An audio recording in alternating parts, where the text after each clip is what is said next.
वासुदेवाय मम ज्ञानतिमिरान्धस्य ज्ञानाञ्जनशलाकया चक्षुरुन्मिलितं येन तस्मै श्रीगुरुवे नमः। श्रीचैतन्यमनोभीष्टं स्थापितं येन भूतले स्वयं रूपं कदा मह्यं ददाति स्वपदान्तिकं वन्देऽहं श्रीगुरो श्रीयुतपदकमलं श्रीगुरुं वैष्णवाञ्च श्रीरूपं साग्रजातं सवनरघुनाथान्वितं तं सजीवं साद्वैतं सावधूतं परिजनसहितं कृष्णचैतन्यदेवं श्रीराधा कृष्णपादान् सगणललिता श्रीविशाखान्वितांश्च हे कृष्णकरुणा सिन्धो दीनबन्धो जगत्पते गोपेश गोपिकान्त राधाकान्त नमस्तुते तप्तकाञ्चन गौराङ्गी राधे वृन्दावनेश्वरे वृषभानुसुते देवी प्रणमामि हरिप्रिये वाञ्छाकल्पतरुभ्यश्च कृपा सिन्धुभ्य एव च पतितानां पावनेभ्यो वैष्णवेभ्यो नमो नमः। नमो ॐ विष्णुपदाय कृष्णपृष्ठाय भूतले श्रीमते भक्तिवेदान्त स्वामिन् इति नामिने नमस्ते सरस्वती देवी गौरवाणी प्रचारिणी निर्विशेष शून्यवादी पाश्चात्य देशतारिणी जय श्री कृष्ण चैतन्य प्रभु नित्यानंद श्री अद्वैत गदाधर शिवासादि हरे कृष्ण कृष्ण कृष्ण कृष्ण हरे हरे हरे राम हरे राम राम राम हरे हरे। श्री श्री राधा गोविंद की जय, श्री चैतन्य महाप्रभु की जय, श्री प्रभुपाद की जय, गुरु महाराज की जय। हरे कृष्णा। सर्व भक्तांचं आपल्या इस्कॉन बेंगलोरच्या वतीने आजच्या क्लासमध्ये हार्दिक हार्दिक स्वागत। आपण आता आज आपल्या दुसऱ्या पातळीचा जो अध्ययन वर्ग आहे तर तिथे आपण आपला 13वा अध्याय शिकणार आहोत। तर त्याच्या अभ्यासाला आपण सुरुवात करूया। त्याआधी आपण या अध्यायाचं जे नाव आहे तर ते जे आहे तर ते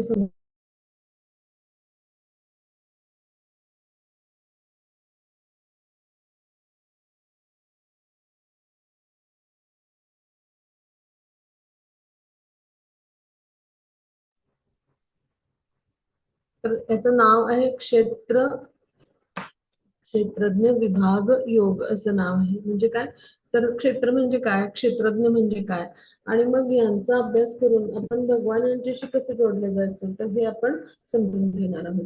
मग त्याद्वारे आपण प्रकृती पुरुष आणि चेतना याविषयी समजून घेणार। मग आपण आता आपले जे श्री श्री राधा गोविंद त्यांच्या चरणी वंदन करूया। त्यांच्या संतुष्टीसाठी आनंदासाठी आपण जे आहे तर आजचा अभ्यास करूया आणि त्यांनाही आनंद देऊया। त्यांच्याविषयी आपण सगळं जाणून घेऊ आणि त्याद्वारे आपणही आनंद घेऊ। हा त्याची पुढच्या स्लाइडवर येऊ आपण। कृष्ण कृपामूर्ती एसी भक्तिवेदांत स्वामी श्रील प्रभुपाद यांच्या चरणी आपण वंदन करू, कृतज्ञता व्यक्त करू आणि आपण आता पुढच्या अभ्यासाला सुरुवात करू। त्याची तर आपण काल पाहिलं होतं की अव्यक्त निर्विशेष ब्रह्मावर भक्ती जे करतात म्हणजे ते निर्विशेषवादी। मग सविशेषवादी आणि निर्विशेषवादीतला फरक अभ्यासला होता। मग भक्तीचे टप्पे 5 प्रकारे कशी आपण भगवान यांची सेवा करतो ते अभ्यासलं होतं आणि मग कृष्णाला प्रिय असलेले जे गुण आहेत ते शेवटच्या 8 श्लोकांमध्ये अभ्यासले होते, ज्याला प्रियाष्टक आपण म्हणतो। आता पुढे जाऊ आपण त्याची पुढच्या श्लोकावर पुढच्या स्लाइडवर येऊ। हरे कृष्ण।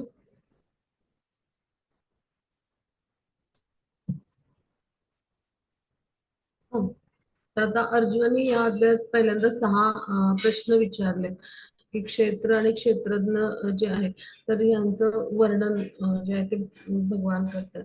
मग आता ज्ञान कशा पद्धतीने आपण प्राप्त करू शकतो तर ते यामध्ये आपण अभ्यासणार आणि मग ज्ञानाचं ध्येय त्याला म्हणायचं नियम म्हणजे काय ते पाहणार आणि मग प्रकृती पुरुष आणि त्यांचा संयोग म्हणजे काय होतं हे पाहणार आणि मग ज्ञानाची दृष्टी काय आहे हे पाहणार। तर त्याआधी थोडंसं आपण समजून घेऊया की आपण 7 ते 12 या अध्यायामध्ये भक्ती योग जे आहे तर तो शिकलो। मग त्याद्वारे आपण भगवान यांची भक्तिमय प्रेममय सेवा करायला शिकलो. मग आता 13 ते 18 अध्यायामध्ये आपण असं ज्ञान की जे आवश्यक आहे आपल्याला ह्या भौतिक संसारातून मुक्त होण्यासाठी किंवा ह्या प्रकृतीच्या 3 गुणातून मुक्त होण्यासाठी, तर हे ज्ञान आपण घेणार आहोत. तर आपण हे काळजीपूर्वक घ्यायचा प्रयास करूया. मग आता पुढे जाऊ आपण. पुढच्या स्लाइडवर येऊ. हरे कृष्ण. हो त्याची हा श्लोक वाचू. हरे कृष्ण. अर्जुन उवाच प्रकृतिं पुरुषं चैव क्षेत्रं क्षेत्रज्ञम् एव च एतद् वेदितुमिच्छामि ज्ञानं ज्ञेयं च केशव. श्रीभगवानुवाच इदं शरीरं कौन्तेय क्षेत्रमित्याभिधीयते एतद्यो वेत्ति तं प्राहुः क्षेत्रज्ञ इति तद्विदः. अर्जुन म्हणाला, हे कृष्ण, मला प्रकृती, पुरुष, क्षेत्र, क्षेत्रज्ञ आणि ज्ञान तथा ज्ञेय याविषयी जाणून घ्यावयाची इच्छा आहे. श्री भगवान म्हणाले, हे कौंतेय, या शरीराला क्षेत्र म्हटले जाते आणि जो या शरीराला जाणतो त्याला क्षेत्रज्ञ म्हटले जाते. हरे कृष्ण. खूप खूप धन्यवाद माताजी. तर मग ती स्लाइड कट होते, जरा छोटी छोटी आली तर बघा, म्हणजे सगळ्यांना वाचता येईल स्क्रीनवर. खालचे ओळ दिसत नाही, पुढे गेलं. हा नाही माताजी, याची स्लाइड श्रिंक नाही होणार. हा ठीक आहे पीपीटी तर नाही होणार. पीपीटी आहे. हा ठीक आहे, त्यामुळे नाही करता येणार ते. हरे कृष्णा. तर खूप खूप धन्यवाद माताजी. तर आपण समजून घेऊ की अर्जुन जे आहेत तर त्यांनी आता प्रश्न विचारलाय की हे कृष्ण, की प्रकृती, पुरुष आणि क्षेत्र, क्षेत्रज्ञ आणि ज्ञान आणि ज्ञेय याविषयी मला आता जाणून घ्यायचंय. अर्जुन म्हणतो. मग भगवान उत्तर देत आहेत की हे कोणते, हे शरीर आहे त्याला क्षेत्र म्हणायचं, आणि जो या शरीराला जाणतो त्याला क्षेत्रज्ञ. मग शरीराला 2 व्यक्ती जाणतात, एक म्हणजे आपला आत्मा जाणतो आणि दुसरं म्हणजे भगवान, ते परमात्मा स्वरूपात असतात ते जाणतात. मग शरीराचं क्षेत्रज्ञ म्हणजे कोण, तर आपला आत्मा, शरीर जाणणाऱ्याला. आणि मग भगवान पण आपल्या शरीरात एक दुसरा क्षेत्रज्ञ म्हणून उपस्थित असतात, परमात्मा. मग त्यांना काय म्हणायचं, तर परम क्षेत्रज्ञ, म्हणजे परमश्रेष्ठ असे क्षेत्रज्ञ कोण, भगवान. मग आता शरीर जाणणाऱ्याला क्षेत्रज्ञ म्हटलं जातं. हे आपण भाग समजून घेऊ. शरीर कोणाला म्हणजे कोण जाणतो, तर आपला आत्मा. मग शरीर जे आहे, तर शरीर म्हणजे काय, तर बद्ध जीवाचं, म्हणजे बद्ध जीव म्हणजे कोण, आपला आत्मा. आत्म्याला जीव हा शब्द वापरला जातो, किंवा बद्ध जीव म्हणजे हे शरीरात तो बद्ध झालाय. तर त्याच्यासाठी कार्यक्षेत्र म्हणजे शरीर आहे. आणि मग या भौतिक संसारामध्ये तो येतो आणि इतका गुरफटलेला असतो की प्रभुत्व गाजवायचा प्रयत्न करतो. मग त्याचं कार्यक्षेत्र शरीर काय, तर शरीरामध्ये इंद्रिय आहेत वेगवेगळी, हो की नाही. मग इंद्रिय तृप्ती करण्यासाठी, म्हणजे शरीर जे इंद्रियांनी बनले, मग इंद्रिय तृप्ती करण्यासाठी जे आहे तो प्रयास करतो. मग त्यासाठी त्याला शरीर हे कार्यक्षेत्र म्हणून उपलब्ध करून दिलं जातं. आणि म्हणून बद्ध जीवाचं कार्यक्षेत्र काय आहे, तर त्याचं शरीर. आणि म्हणून तो शरीरालाच स्वतः मानतो. खरं तर तो क्षेत्रज्ञ आहे, म्हणजे त्याला क्षेत्रज्ञ म्हटलं जातं. मग क्षेत्र आणि क्षेत्रज्ञामधला भेद काय आहे तो आपण लक्षात घेतला. मग आता शरीरामध्ये जे ती वेगवेगळी परिवर्तन होतात, म्हणजे क्षेत्रामध्ये बदल होतो, क्षेत्रज्ञामध्ये होत नाही. आणि मग आता देहाला आपल्या, म्हणजे जो देहाचा स्वामी आहे, म्हणजे तो जो आपला आत्मा आहे, तर तो, त्याचं नाव क्षेत्रज्ञ आहे. मग तो जो आहे, तर त्याला वेगवेगळी कार्यक्षेत्र मिळतात. म्हणजे कुणाला कुत्र्याचा देह मिळेल, कुणाचा मांजराचा, कुणाचा देवतेचा, कुणाचा मनुष्याचा. मग त्यानुसार तो कार्य करतो. म्हणजे जसं वस्त्र बदलतात तसं आत्मा, हे प्रत्येक शरीर बदलत असतं पहा. मग आता शरीर धारण करणारे सगळे जीव जे आहेत, तर त्यांना क्षेत्रज्ञ म्हटलं जातं आणि त्यांच्या शरीराला क्षेत्र म्हटलं जातं, असं आपण लक्षात ठेवू. आता पुढे जाऊ आपण. हा म्हणतो पुढच्या स्लाइडवर.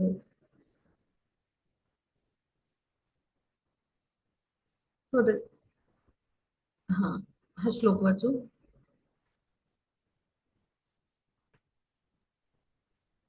क्षेत्रज्ञं चापि मां विद्धि सर्वक्षेत्रेषु भारत क्षेत्रक्षेत्रज्ञयोर्ज्ञानं यतज्ञानं मतं मम. हे भारत, सर्व शरीरांमधील क्षेत्रज्ञ सुद्धा मीच असल्याचे तू जाण, आणि हे शरीर तथा त्याचा क्षेत्रज्ञ जाणणे म्हणजेच ज्ञान होय, हे माझे मत आहे. हरे हरे कृष्ण. कृष्ण.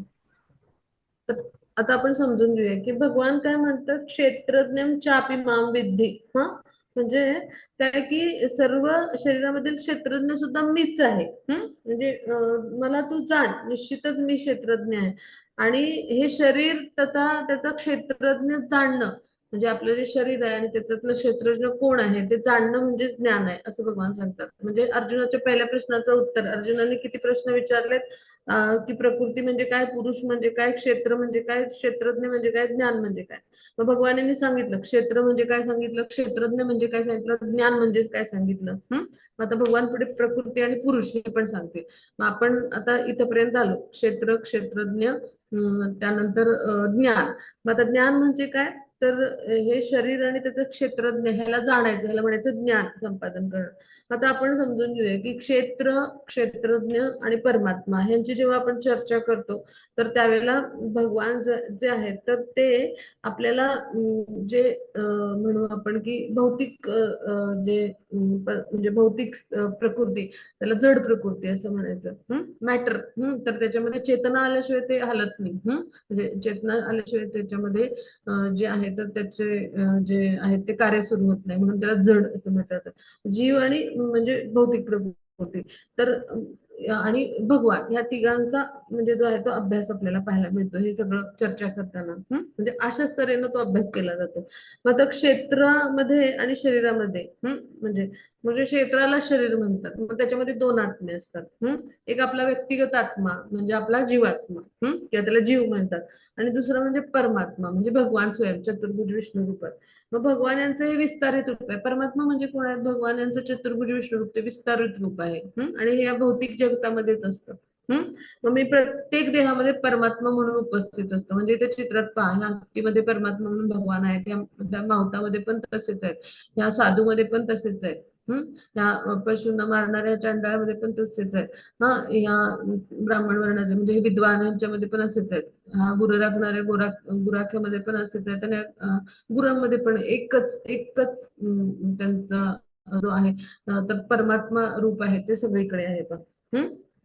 मग आता भगवद्गीतेतून आपण कसा अभ्यासतो क्षेत्र आणि क्षेत्रज्ञ, भगवद्गीतेची दृष्टी कशी आहे, तर ज्या पद्धतीने आपण अभ्यासतो तर असं जर अभ्यासला आपण तर आपल्याला जे आहे तर ते ज्ञान प्राप्त होतं असं म्हणतात. म्हणजे क्षेत्र आणि त्याला जाणणारं क्षेत्रज्ञ जे आहे तर ह्यांचं ज्ञान, म्हणजे जेव्हा आपण यांच्याविषयीचं ज्ञान घेतो त्याला म्हणायचं ज्ञान प्राप्ती झाली भगवद्गीतेनुसार. मग आता प्रत्येक शरीर जे आहे तर म्हणजे ते कार्यक्षेत्र झालं. त्याचा कार्यक्षेत्राचा ज्ञाता, ज्ञाता म्हणजे कोण, तर जाणणारा त्या कार्यक्षेत्राला. ज्ञाता म्हणजे जाणणारा. ज्ञाता या शब्दाचा अर्थ ती गोष्ट जाणणारा, त्या व्यक्तीला ज्ञाता असं म्हणतात. मग जीवाला काय आहे, म्हणजे जीव म्हणजे आपला आत्मा. त्याला आपल्या शरीराचं फक्त ज्ञान असतं, पण इतर शरीराचं ज्ञान नसतं. म्हणजे मला माझ्या शरीराचं ज्ञान आहे, पण मला जे आहे तर इतर माझ्या भोवती जे अन्य लोक आहेत त्यांच्या शरीराचं ज्ञान नसेल. म्हणजे आपल्या व्यक्तिगत शरीराचं ज्ञान असतं. पण परमात्मा रूपामध्ये सगळ्या शरीरात जे उपस्थित आहेत, त्या तर असे जे भगवान आहेत त्यांना सगळ्या शरीर आणि सगळ्या योनींचं ज्ञान असतं पहा. म्हणजे एखादा जो राज्यातला नागरिक आहे त्याला आपली स्वतःची प्रॉपर्टी, स्वतःची भूमी, स्वतःचा पैसा अडका ह्याच्याबद्दल माहित असतं. पण जो म्हणजे त्या म्हणजे पूर्ण राज्याचा जो राजा आहे नगराचा, तर त्याला असं नाही होत की फक्त आपल्या राजप्रसादाचं माहिती आहे, त्याला सगळ्या राज्यातल्या नागरिकांची सगळी परिस्थिती माहिती असते, त्यांचं कसं काय आहे ते.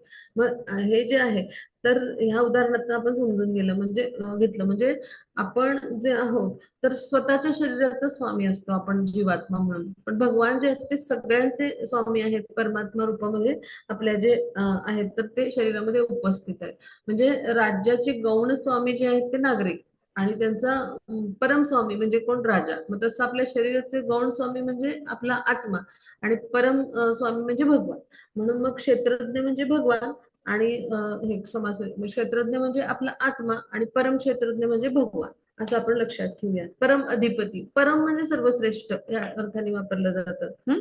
मग आता आपण कसे दुय्यम प्रकारचे स्वामी, किंवा आपण दुय्यम अधिपती किंवा दुय्यम क्षेत्रज्ञ असं म्हणू. मग त्यामुळे भगवान जे आहेत तेच आपल्या इंद्रियांचे मूळ नियंता आहेत. आणि मग म्हणून आपण कसे आहोत, दुय्यम नियंता आहोत. म्हणून भगवान म्हणतात मी सुद्धा क्षेत्रज्ञ आहे, पण भगवान यांना काय म्हणायचं, परम क्षेत्रज्ञ. मग आता पुढे जाऊ. आता हा, तर हा श्लोक अभ्यासण्याआधी आपण समजून घेऊया की मग आता ज्ञान हे कसं समजून घ्यायचं, तर ते आपण समजून घेणार आहोत. म्हणजे शरीराला क्षेत्र म्हणलं, शरीराचं स्वामी आणि भगवान तिथे वास करतात. मग आता शरीर आणि शरीराचं स्वामी या दोघांनाही म्हणजे जाणतात. आणि म्हणून म्हणजे कोण जाणतात, तर भगवान. कोणाला जाणतात, तर शरीराला पण जाणतात, शरीराचा स्वामी म्हणजे आपल्या आत्म्याला पण जाणतात. आणि म्हणून भगवान यांना सर्व क्षेत्रांचा क्षेत्रज्ञ म्हटलं जातं. मग आता क्षेत्र, क्षेत्रज्ञ आणि परमक्षेत्रज्ञ यांच्यातील भेद जो आहे, तर तो कसा आहे, तर म्हणजे वेदानुसार क्षेत्र म्हणजे शरीर झालं, क्षेत्रज्ञ म्हणजे जीवात्मा झाला, आणि परमक्षेत्रज्ञ म्हणजे परमात्मा म्हणजे भगवान. तर यांचं स्वरूप पूर्णपणे जाणून घेणं म्हणजे ज्ञान आहे. ही व्याख्या सगळ्यांनी लक्षात ठेवा. मग आता हे सगळं जे ज्ञान आहे ते कसं समजून घ्यायचं, तर त्यासाठी आपल्याला प्रकृती म्हणजे काय, पुरुष म्हणजे काय आणि ईश्वर यांचं स्वरूप जाणणं आवश्यक आहे. ही तीन तत्व ह्यासाठी आवश्यक आहेत जाणण्यासाठी, मग आपल्याला कळेल. मग आता ह्याच्यामध्ये फरक काय दोन क्षेत्रज्ञामध्ये, एक आहे तो च्युत म्हणजे पतनाधीन आहे, आणि अच्युत कोण आहेत, भगवान जे आहेत तर ते. हा म्हणजे एक कधीही पतन न होणार आहे आणि एक आहे तो पतन होणार आहे. मग आता आपलं कसं होतं की आपण सापाला पण दोरी समजतो, म्हणजे क्षमस्व, दोरीला पण साप समजतो. म्हणजे काय की आपण भ्रमामध्ये असतो, मायेमध्ये. त्या भौतिक जगतामध्ये काय होतं की आपण जे आहे ते भ्रमित होतो, आणि त्यामुळं एखादी दोरी आहे त्याला पण साप समजू असं होतं आपलं. मग तसं जे आहे, तर ज्ञानी म्हणजे जो माणूस आहे, तर तो जो आहे, तर जो ज्ञानामध्ये स्थित असतो, तर त्याने हे जाणलेलं असतं की जीवात्मा जो आहे तो पण क्षेत्रज्ञ आहे, पण परम क्षेत्रज्ञ भगवान आहेत. आणि त्याचबरोबर ह्या उदाहरणातून आपण काय शिकायचं की म्हणजे भौतिक प्रकृतीवर आपली जी प्रभुत्व गाजवण्याची वृत्ती आहे ती आपल्यामध्ये का आली, भगवान यांच्यामध्ये आहे म्हणूनच आली, बरं का. भगवानांच्यामध्ये गुण आहेत, पण आपण काय झालं, भौतिक प्रकृतीमध्ये संसर्ग आपला म्हणजे त्या संपर्कात आल्यामुळं, भौतिक प्रकृतीशी संसर्ग झाल्यामुळे, संपर्क झाल्यामुळे काय झालं, आपल्यामध्ये रजोगुण तमोगुण हे सगळे आले, त्यामुळे दूषित झालो आपण. मग त्यामुळे आपण स्वामित्व गाजवण्याची जी आपली वृत्ती आहे, त्यामुळे काय होतं की आपण स्वतःला शरीर समजतो पहा. म्हणजे ह्याच्यावरून आपण लक्षात ठेवूया की ह्या उदाहरणावरनं दोरीला सर्प समजले, खरं तर सर्प नसतो. मग तसं आपण स्वतःलाच स्वामी समजतो, आपण खरे तर स्वामी नसतो. मग हे उदाहरण आपण यावरून लक्षात ठेवूया. मग आता शरीरामध्ये जीवात्म्यासोबत कृष्ण पण परमात्मा स्वरूपात राहतात, मग हे जाणणं म्हणजे ज्ञान आहे. आणि मग परमात्मा जे आहेत तर तेच क्षेत्र आणि त्याचबरोबर म्हणजे जे काही कार्यक्षेत्र आहे सगळं म्हणजे आपले शरीर त्याचे जे आहेत ते म्हणजे कोण आहेत, तर ते भोगता आहेत. म्हणजे आपण श्लोक 5.29 मध्ये पाहिलं पहा, 5व्या अध्यायामध्ये, भोक्तारम यज्ञ तपसा, तर भगवान हे सर्वश्रेष्ठ भोक्ता आहेत, परम नियंत्रक आहेत. मग आता पुढे जो हा 4 नंबरचा आपण श्लोक अभ्यासू. मग त्याचे 4 नंबरचा श्लोक ठेवूया. तर त्याच्यासाठी ही पार्श्वभूमी होती. तर आता आपण तो समजून घेऊया. तर ह्या 4थ्या श्लोकामध्ये भगवान काय म्हणतात की आता माझ्याकडून तू क्षेत्र, त्याचं स्वरूप आणि त्याच्यामध्ये कोणते विकार होतात, त्याची निर्मिती केव्हा होते आणि त्याचा ज्ञाता कोण आहे आणि क्षेत्रज्ञाचा काय प्रभाव आहे ह्याचं वर्णन आहे. म्हणजे भगवान आता सांगतायत की कसं हे सगळं घडतं ते मी तुला सांगेन. मग आता पुढे जाऊ आपण. हा मग पुढच्या श्लोकावर येऊ. हा मग त्याची हा श्लोक वाचूया फक्त. हरे कृष्ण. ऋषिभिर्बहुधा गीतं छन्दोभिर्विविधैः पृथक् ब्रह्मसूत्रपदैश्चैव हेतुमद्भिर्विनिश्चितैः. क्षेत्राचे आणि क्षेत्रज्ञाचे हे ज्ञान विविध ऋषींनी विविध वैदिक ग्रंथांमध्ये वर्णित केले आहेत. विशेष करून हे ज्ञान सर्व कारण परिणामांसहित वेदांत सूत्रांमध्ये सर्व तथ्यासहित प्रस्तुत करण्यात आले आहे. हरे कृष्ण. हरे कृष्ण. खूप खूप धन्यवाद मदन, खूप छान. तर आता आपण समजून घेऊया की विद्वान किंवा जे ज्ञानीजन आहेत, किंवा जे आदर्श असे जे आहेत आध्यात्मिक स्तरावर उन्नत अधिकारी व्यक्ती, तर हे परंपरेनुसार पूर्ववर्ती आचार्य जे आहेत गुरु परंपरेचे, त्यांचं जे आहे ते प्रमाण देत असतात. मग वेदांतांचं प्रमाण देऊन आत्मा परमात्मा यांच्याविषयीचं ते वर्णन करतात. मग विविध ऋषी जे आहेत तर ते जे आहेत ते स्वतः श्रीकृष्णच एक प्रमाण आहे असं सांगतात. म्हणजे वेदांत सूत्र ज्यांनी निर्माण केलं असे व्यासमुनी जे आहेत, मग ते एक महान ऋषी आहेत, भगवानांचा शक्त्यावेश अवतार आहे.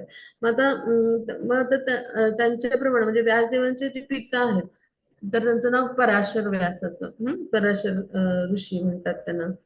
मग पराशर मुनी जे आहेत ते काय म्हणतात, धर्मशास्त्रांप्रमाणे त्यांनी काय सांगितलंय की भगवान जे आहेत तर त्यांच्याविषयी जे आहेत तर ते आणि जीवात्मा तर ह्यांच्याविषयी जे आहे तर ते टिप्पणी देतात आपली. तर ती काय आहे की परमात्मा जो आहे तो अच्युत आहे, त्रिगुणातीत आहे आणि दिव्य आहे. म्हणजे जरी आपण उन्नत अवस्थेत काही जण असतील, काही कनिष्ठ अवस्थेत असतील, अशा स्थितीत असतील, म्हणजे अज्ञानामुळे आपल्याला उच्च निम्न अशा अवस्था येतात, पण तरी देखील परमात्मा कसं आहे, अच्युत आहे, त्रिगुणातीत आहे आणि दिव्य आहे.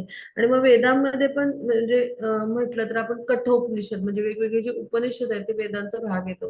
तर त्यामध्ये हे ज्ञान आहे. म्हणजे अनेक महर्षींनी त्याचं विश्लेषण केलं. मग त्यामधले पराशर मुनी हे महत्वाचे मानले जातात.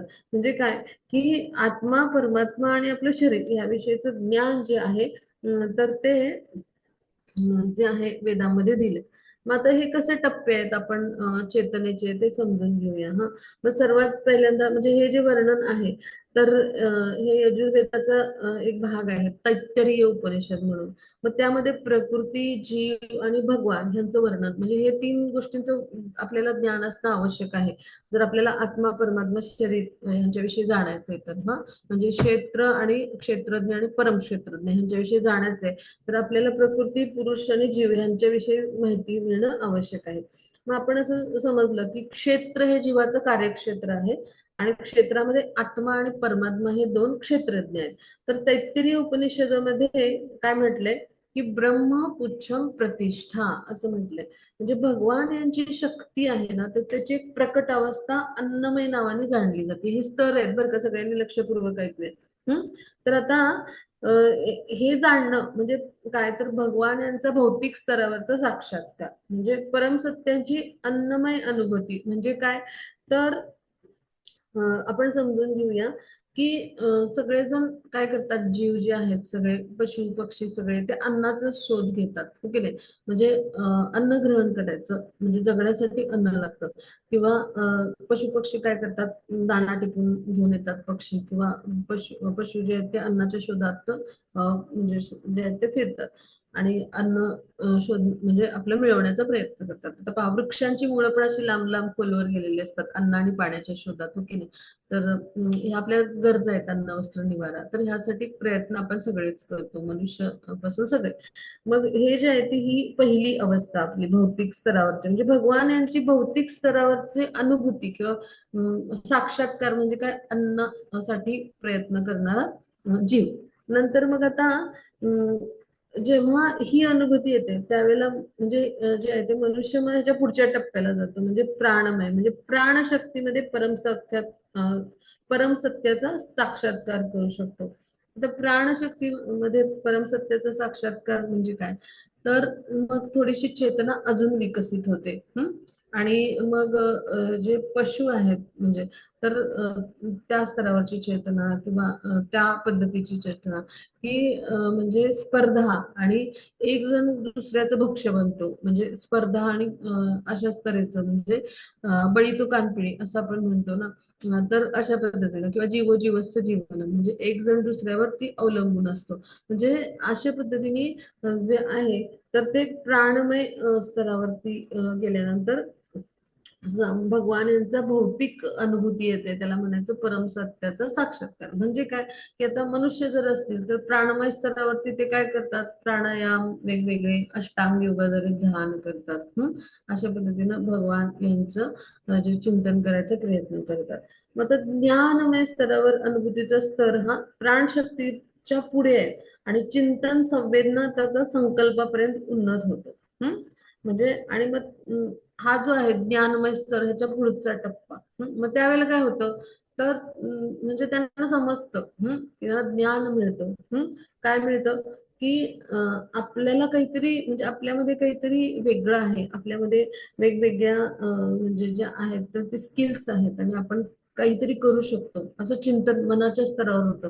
आणि आपण कुणीतरी म्हणजे असे आहोत की आपल्यामध्ये वेगवेगळ्या कला म्हणजे आहेत किंवा आपल्यामध्ये वेगवेगळे स्किल्स आहेत आणि ते विकसित करून आपण खूप काही मिळवू शकतो असं त्यांना वाटतं. म्हणजे मनाच्या स्तरावरचं चिंतन संवेदना असं त्यांच्यामध्ये जे आहे तर जे घडतं त्या स्तरावर मनाच्या स्तरावर हे. आणि ते जे आहेत ते दृढ संकल्प करणारे असे असतात. मग असे कोण असतात वैज्ञानिक कवी असे जे असतात रचना करणारे शोध लावणारे म्हणजे असे जे हुशार असतात तत्ववेत्ते म्हणजे ह्या स्तरावर. मग ते मनाच्या स्तरावर मनाला संयमित करायचं अशा पद्धतीने विचार करतात. मनाला ताब्यात ठेवायचं. हा मग वेगवेगळी मनोवैज्ञानिक वगैरे हे सगळे म्हणजे असे उच्च स्तरावरचे व्यक्ती जे आहेत तर ते उच्च विद्या विभूषित तर ह्या स्तरावरचे ते मनाला संयमित करण्यासाठी वेगवेगळ्या पद्धतीनं म्हणजे योगासनं किंवा हे सगळं जे आहे प्राणायाम ज्यांची मदत घेतली जाते किंवा जे आहे मनाच्या स्तरावर स्वयंसूचना देणं किंवा हे सगळं जे आहे तर हे जे सगळं आहे तर हे झालं ज्ञानमय स्तराची अनुभूती. म्हणजे ज्ञान होतं आपण कुणीतरी वेगळे काहीतरी आहोत इथपर्यंतच असतं ज्ञान. मग आता त्यानंतरचा टप्पा आहे तो विज्ञानमय स्तर. मग तेव्हा ब्रह्मसाक्षात्कार होतो. म्हणजे काय तर मी कुणीतरी वेगळा आहे आणि मी कोण आहे तर मी शरीर नसून आत्मा आहे. म्हणजे मी कुणीतरी जे आहे तर असं आहे की मी शरीरापासून वेगळा आहे हे कळतं. आणि त्यामुळं शरीर आणि आत्मा ह्यांच्यातला भेद समजतो. आणि सुप्रीम काहीतरी अशी जी आहे पॉवर आहे म्हणजे अशी काहीतरी शक्ती आहे की ज्यांच्यामुळं हे सगळं आपल्याला जे आहे ते मिळू शकतं असं कळलेलं असतं.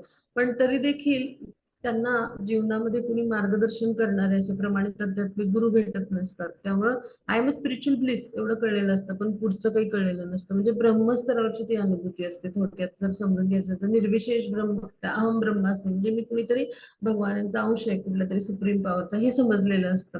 पण त्यांच्या जीवनामध्ये गुरु नसल्यामुळे त्यांना पुढचं मार्गदर्शन मिळत नाही किंवा गुरु जीवनात आल्यावरच ते आपला भगवानांच्याशी असलेल्या संबंधाचे आपल्याला ज्ञान देतात आणि ते नातं दृढ करण्यासाठी मार्गदर्शन करतात. तर तसं त्यांच्या जीवनामध्ये नसल्यामुळं ते जे आहेत तर ते ब्रह्मस्तरावर जे असतात तर ते असतात म्हणजे त्याला विज्ञानमय स्तर असं म्हटलंय. मग हे म्हणजे मायावादी किंवा निर्विशेषवाद्यांचा हा स्तर आहे. मग त्याच्याही पुढे जाऊन जी आहे अवस्था ती म्हणजे आनंदमय स्तर. मग त्यावेळेला काय होतं त्या व्यक्तीच्या जीवनामध्ये प्रमाणित आध्यात्मिक गुरु येतात. आपलं भगवान यांच्याशी असलेलं नातं त्याला समजतं आणि तो भक्तिमय प्रेममय सेवेद्वारे भगवान यांची म्हणजे भक्तिमय प्रेममय सेवा करून मग तो उच्च स्तरावर पोहोचतो म्हणजे शुद्ध भक्तीच्या स्तरावर. मग हा आनंदमय म्हणजे असे जे असतात आनंदमय स्तरावर हे भगवानांचे उच्च कोटीचे भक्त शुद्ध भक्त त्यात पण तुला ग्रेडेशन्स आहेत. पण ह्याच्याही पलीकडं म्हणजे आनंदमय अभ्यासात म्हणजे याच्याही पलीकडे भगवान आहेत पा म्हणजे ह्या सगळ्याच्या पलीकडं मग अशा पद्धतीने ह्या ब्रह्मसाक्षात्काराच्या 5 अवस्था आहेत. मग त्यांना ब्रह्मपुच्छ प्रतिष्ठा असं म्हटलंय. मग ह्या 5 पैकी अन्नमय प्राणमय आणि जे ज्ञानमय आहे त्या 3 स्थिती ज्या आहेत तर त्यांचा संबंध म्हणजे ते शरीराच्या स्तरावर असतात. म्हणजे त्यांचा संबंध जो आहे तो शरीराशी येतो आपल्या.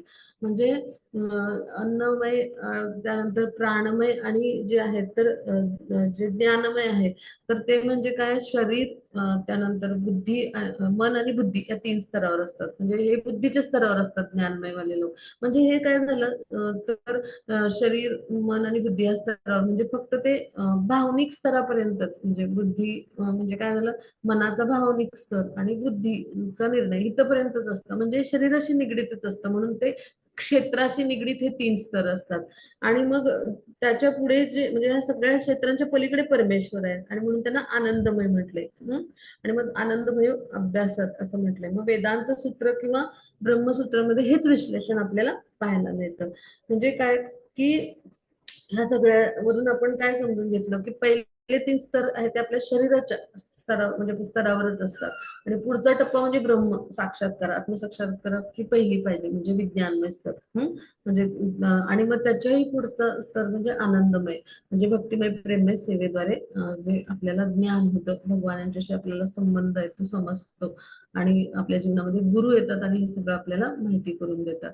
मग हा टप्पा म्हणजे आनंदमय, आणि भगवान या सगळ्याच्या पलीकडे आहे. आता आपण हे समजून घेतलं, आता पुढे जाऊ आपण. त्याच्या पुढच्या श्लोकावर.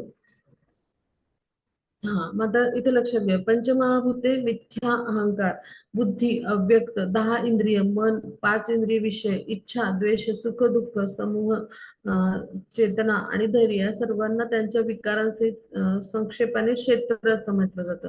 मग आता आपण इथं सगळ्यांनी विचार करूया. 5 कर्मेंद्रिय आपली, ठीक आहे. 5 कर्मेंद्रिय आहेत, ती त्यानंतर 5 कर्मेंद्रिय कुठली ती आता आपल्याला माहिती आहे.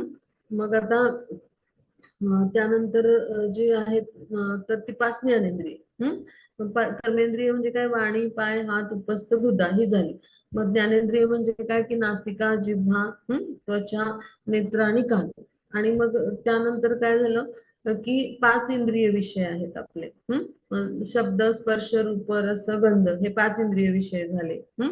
आणि मग मन हे जे आहे ते इंद्रियांपेक्षा श्रेष्ठ आहे, म्हणून त्याला अतिंद्रिय असं म्हटलं जातं. आणि मग त्यानंतर हे जे एकूण म्हणजे हे पृथक्करण जे आहे, तर हे कसं केलंय, तर मन, बुद्धी, अहंकार, मग हे म्हणजे आपला सूक्ष्म देह, हे 3 आले. आणि मग त्रिगुण, म्हणजे सत्व, रज, तम, मग त्रिगुण हे सगळे जे आहेत तर ते अव्यक्त असतात. मग म्हणून त्यांना प्रधान असं म्हटलंय, ती अवस्था जी आहे ते. तर असे सगळे मिळून जे आहे तर हे 24 घटक असतात.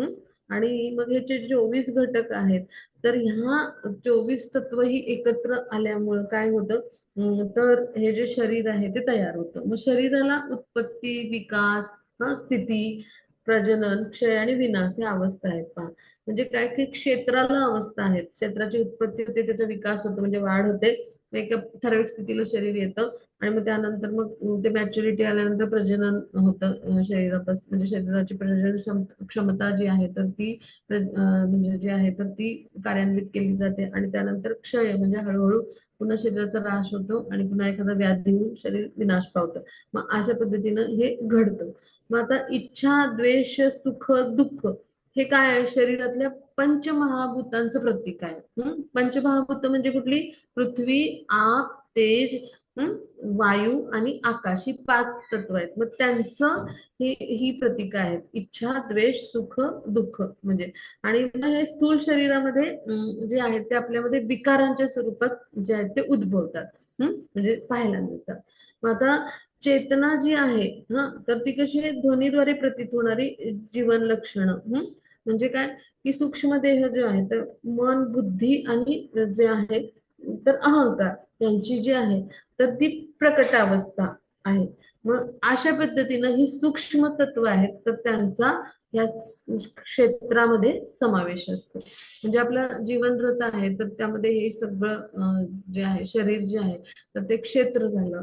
मग तिथे बुद्धी जी आहे ती चालक झाली. इंद्रिय विषय जे आहेत ते जे आहेत ते इंद्रियांच्या घोड्यांना इंद्रिय विषयांकडे धावतात. लगाम म्हणजे मन झालं. आणि आपला आत्मा म्हणजे काय आहे, तर आपलं म्हणजे आपला जो आत्मा आहे तो आपल्या ह्या रथाचा प्रवासी आहे.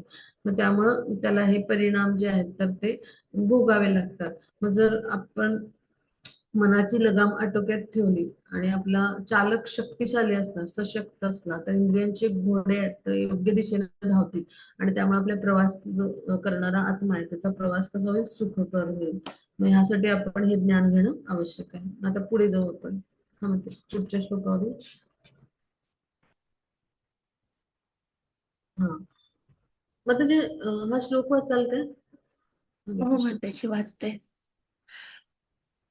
अमानित्वम् अदम्भित्वम् अहिंसा क्षान्तिरार्जवम् आचार्योपासनं शौचं स्थैर्यम् आत्मविनिग्रहः इन्द्रियार्थेषु वैराग्यम् अनहङ्कार एव च जन्म मृत्यु जरा व्याधि दुःखदोषानुदर्शनम् असक्तिरनभिष्वङ्गः पुत्रदारगृहादिषु नित्यं च समचित्तत्वम् इष्टनिष्टोपपत्तिषु मयि चानन्ययोगेन भक्तिराव्यभिचारिणी विविक्तदेशसेवित्वम् अरतिर्जनसंसदि अध्यात्मज्ञाननित्यत्वम् तत्त्वज्ञानार्थदर्शनम् एतज्ज्ञानम् इति प्रोक्तम् अज्ञानम यदतोन्यथा. हरे कृष्ण. खूप खूप धन्यवाद माताजी, खूप छान वाचलं. तर आता याचा अर्थ समजून घेऊ. नम्रता, निरंकार, अहिंसा, सहनशीलता, सरळपणा, आध्यात्मिक गुरुला शरण जाणं, पावित्र्य, स्थैर्य, आत्मसंयम, इंद्रिय विषयांचा त्याग, मिथ्या अहंकार रहित होणं, जन्म मृत्यू जरा व्याधी इत्यादी मधील दुःख दोष जाणणे, अनासक्ती, घरद्वार, पत्नी मुलं बाळ इत्यादींपासून अनासक्ती, इष्ट व अनिष्ट गोष्टीमध्ये समचित्त राहणे, माझी निरंतर अनन्य भक्ती सेवा, एकांतवासात राहण्याची उत्कट इच्छा, सामान्य लोकांपासून दूर होणं, आत्मसाक्षात्काराचा महत्वाचा स्वीकार करणं, परम सत्याचा तत्वज्ञानात्मक शोध, हे सर्व ज्ञान आहे असं मी घोषित करतो असं म्हणतात. आणि या व्यतिरिक्त जे काही आहे ते अज्ञान आहे. आता आपण समजून घेऊया की इथे आपण जे समजून घेणार आहोत ते म्हणजे काय, की आपल्यामध्ये हे सगळे गुण आहे तर हे असणं आवश्यक आहे, म्हणजे हे सगळं ज्ञान झालं. मग भक्तिमय प्रेममय सेवा करायची तर आपण आध्यात्मिक गुरूंचा स्वीकार करायला पाहिजे. आणि मग भक्तिमय सेवेचा स्वीकार केला तर आपल्या दिव्य जीवनाचा आरंभ होतो. मग यासाठी आपल्याला नम्रता हवी. नम्रता म्हणजे काय, की आपण जे आहे तर मी म्हणजे मी कुणीतरी आहे असं न विचार करता म्हणजे त्याऐवजी मी कुणाचा तरी सेवक आहे हा विचार ठेवून त्याद्वारे आपण म्हणजे ह्या भावाद्वारे आपण जेव्हा सबमिसिव्ह ज्याला म्हणतो आपण शरण जाऊ, जेव्हा आपण दुसऱ्यांना ऐकतो, ज्ञान मिळवण्यासाठी कसं असलं पाहिजे, आपण शरण भावाने असलं पाहिजे. आणि आय एम नथिंग, मला काहीच माहिती नाही, मी मूर्ख आहे असं आपल्याला म्हणजे वाटलं पाहिजे. आणि त्याद्वारे आपण अशा पद्धतीने गुरुंना शरण जाऊन त्यांच्याकडून ज्ञान घेतलं पाहिजे. मग अशा पद्धतीनं जे आहे तर आपल्यामध्ये आपण नम्रताचा हा गुण आहे हा अंगी येणं हे ज्ञान प्राप्त करण्यासाठी आवश्यक आहे. त्यासाठी गुरुंना शरण गेलं पाहिजे, त्यांची सेवा केली पाहिजे आणि त्यांना सेवेने संतुष्ट केल्यानंतर आपण जिज्ञासा केली पाहिजे. 4.34 नुसार तर तद्विद्धी प्रणिपातेन परिप्रश्नेन सेवया, तर त्यानुसार आपण जे आहे तर नम्रतेनं ज्ञानमार्ग जो आहे तर त्याद्वारे गुरुंकडून ज्ञान मिळू शकतो का. नाहीतर अन्यथा काय होईल, आपण स्वतः ज्ञान घेतलं तर तर्कामुळे काय होईल, आपण मनाने सगळे तर्क करू आणि चुकीच्या दिशेने भरकटू. मग असं ज्ञान निरर्थक असतं, त्याचा काही उपयोग नाही गुरुविना. मग आता पुढे जाऊन अमानित्व म्हणजे काय, मनुष्याला आपल्याला म्हणजे लोकांकडून मान सन्मान असं नाही म्हणजे मिळण्यासाठी आपण उत्सुक नाही पाहिजे. म्हणजे हा शरीर आपला जे देह आहे तर हे फक्त काय आहे तर आपल्याला क्षेत्र मिळालेलं आहे आणि आपला आत्मा जो आहे तो भगवान यांचा सेवक आहे. म्हटल्यावर आपल्याला मान आणि अपमानाचा प्रश्न येतोच कुठं, सेवकच आहेत आपण सगळे, तर मान अपमानाचा प्रश्न येतोच कुठं, हा मिथ्या अहंकार आपल्यामध्ये ही भावना टाकतो मान अपमान. तर त्यामुळं आपण मी शरीर नाही हे जेव्हा आपल्याला कळेल त्यावेळेला आपण सेवक भावामध्ये येऊ का. आपण इस्कॉन मध्ये प्रभू का म्हणतो, सगळ्यांना प्रभू म्हणून हाक का मारतो, तर आपण सेवक भावामध्ये राहण्यासाठी दुसऱ्याच्या हृदयातले जे परमात्मा भगवान आहेत त्यांना प्रभू ते स्वामी आहेत आपले, वारंवार आपल्याला जाणीव व्हावी यासाठी आपण प्रभू म्हणत असतो का. मग अशा पद्धतीने जेव्हा आपण राहतो सेवक भावामध्ये तर त्याला म्हणायचं अमानित्व, लोकांकडे मानासाठी उत्सुक नाही राहायचं, मान अपमान हे सगळं निरर्थक. अशी म्हणजे जी अशी आहे ती नम्रता आपल्यामध्ये असणं आवश्यक आहे. आपली स्वतःची आपण परीक्षा करायची, आपल्याला काय वाटतं लोकांमध्ये, लोकांसोबत बोलल्यावर आपल्याला काय वाटतं, अपमान वाटतो का, मग आपल्याला कोणी काही बोललं तर काही वाटतं का, असं आपण भक्तांच्या मेळ्यामध्ये स्वतःला अशी परीक्षा करत राहायचं. आपली सहनशीलता वाढणं आवश्यक आहे. मग अहिंसा या शब्दाचा अर्थ सामान्यपणे शरीराची हत्या न करण्याचा घेतला जातो, पण इतरांना दुःखात न टाकणे हा अहिंसा याचा अर्थ आहे. आणि 10व्या अध्यायात काय पाहिलं, इतर जे भौतिक क्लेशमय जीवन जगतायत त्यांना कृष्णाविषयी सांगणं, हे दिव्य ज्ञान देणं म्हणजे ही खऱ्या अर्थाने अहिंसा आहे. या स्तरापर्यंत आपण उन्नत होण्यासाठी प्रयत्न केला पाहिजे, की ज्यामुळं लोकांचं ज्ञान वाढेल, त्यांच्यामध्ये ज्ञानाचा या कृष्ण भावनेचा प्रचार प्रसार करून त्यांना उन्नत करायचं, की त्याद्वारे त्यांचं ते क्लेशातून मुक्त होतील, त्या प्रकृतीच्या बंधनातून ते मुक्त होतील. मग असे प्रयत्न करणं आपण आवश्यक आहे. मग शांती म्हणजे काय, की आपण इतरांकडून होणारा अपमान करायला शिकलं पाहिजे. म्हणजे अपमान जो आहे तो सहन करायला शिकलं पाहिजे आपण. म्हणजे आध्यात्मिक ज्ञानामध्ये तरच आपली प्रगती प्रगती होते. आध्यात्मिक ज्ञानामध्ये उन्नत व्हायचं असेल तर आपल्याला शांती म्हणजे आपली सहनशीलता असली पाहिजे. आणि जसं दुसऱ्याने काही दूषण दिली तर ते सहन करायला अपमानापर्यंत काही म्हणजे आपला वारंवार जरी अपमान होत राहिला तरी आपण शिकलं पाहिजे. म्हणजे प्रल्हाद महाराजांचं ते उदाहरण आपण लक्षात ठेवूया. वडिलांकडून इतक्या पद्धतीने त्यांना त्रास देण्यात आला, पण त्यांनी इतक्या यातना भोगल्या. पण प्रल्हादाने सगळं सहन केलं पहा. म्हणजे आध्यात्मिक म्हणजे स्तरावर प्रगती करण्यासाठी हे आवश्यक आहे पहा. असे अडथळे येत राहणार आध्यात्मिक ज्ञानामध्ये प्रगती करायला, पण आपल्याला आत्मसाक्षात्काराच्या स्तरावर जर उन्नत व्हायचंय तर आपण सहनशीलता आपली वाढवली पाहिजे. आर्जव म्हणजे काय की निष्कपट इतकं प्रांजळ आपण असावं की एखाद्या शत्रूला सुद्धा आपण वास्तविक सत्य अगदी म्हणजे निर्भयपणे सांगू शकलो पाहिजेत का. आचार उपासना म्हणजे आध्यात्मिक गुरूंचा स्वीकार करण्याविषयी तर आपण ते अपरिहार्यच आहे आपल्या जीवनात आचार्य येणं आपल्या आणि आध्यात्मिक गुरूंना स्वीकारणं, तरच आपण या कृष्ण भक्तीच्या विज्ञानामध्ये प्रगती करू शकतो. तेच आपल्याला मार्गदर्शन करू शकतो. त्यांना विनम्रतेनं शरण जाणं आपण आवश्यक आहे. आणि मग ते प्रसन्न होऊन शिष्यावर कृपा करत असतात. म्हणजे गुरुसाठी म्हणजे गुरूंची सेवा केल्यामुळे एखादा शिष्य पात्र नसेल तरी तो पात्र होतो. हे गुरूंची कृपा असते पहा. मग आता शौचम म्हणजे काय, आध्यात्मिक जीवनामध्ये प्रगती करण्यासाठी आपण स्वच्छता आवश्यक आहे ठेवणं. शरीराची स्वच्छता म्हणजे स्नान करतो, स्वच्छता ठेवतो, आपण व्यवस्थित राहतो, नीटनेटकं राहतो. आंतरिक स्वच्छता म्हणजे हरिकृष्ण महामंत्राचा जप. मग स्थैर्य म्हणजे काय, जीवनामध्ये प्रगती करण्यासाठी अत्यंत दृढ निश्चयी आपण असलं पाहिजे. की दृढ निश्चयाने आध्यात्मिक जीवनामध्ये आपण प्रगती नाही करू शकत. आणि मग आत्मविनिग्रह म्हणजे काय की आध्यात्मिक प्रगतीसाठी जे काही हानिकारक आहे आपल्याला, जे काही प्रतिकूल आहे तर ते बिलकुल स्वीकारायचं नाही, त्यागून टाकायचं. अनुकूलस्य संकल्प, प्रतिकूलस्य वर्जन. आणि जे आवश्यक आहे म्हणजे आध्यात्मिक प्रगतीला अनुकूल आहे तर ते आपण स्वीकारू शकतो. मग इंद्रिय आपली इतकी प्रकळ असतात की त्यांना इंद्रिय भोग करायचा असतो. मग त्यातल्या त्यात आपली जिव्हा म्हणजे ती काय करते, चव घेण्याचं पण काम करते आणि जिव्हेनं हरिनाम पण आपण घेऊ शकतो, हो की नाही. मग जेवढं आपल्याला आवश्यक आहे इंद्रिय तृप्ती म्हणजे आपलं शरीर व्यवस्थित ठेवण्यासाठी की ज्याद्वारे आपण भक्तीने प्रेम सेवा करू, तेवढंच आपण इंद्रिय तृप्ती करायची, इंद्रिय भोग करायचा.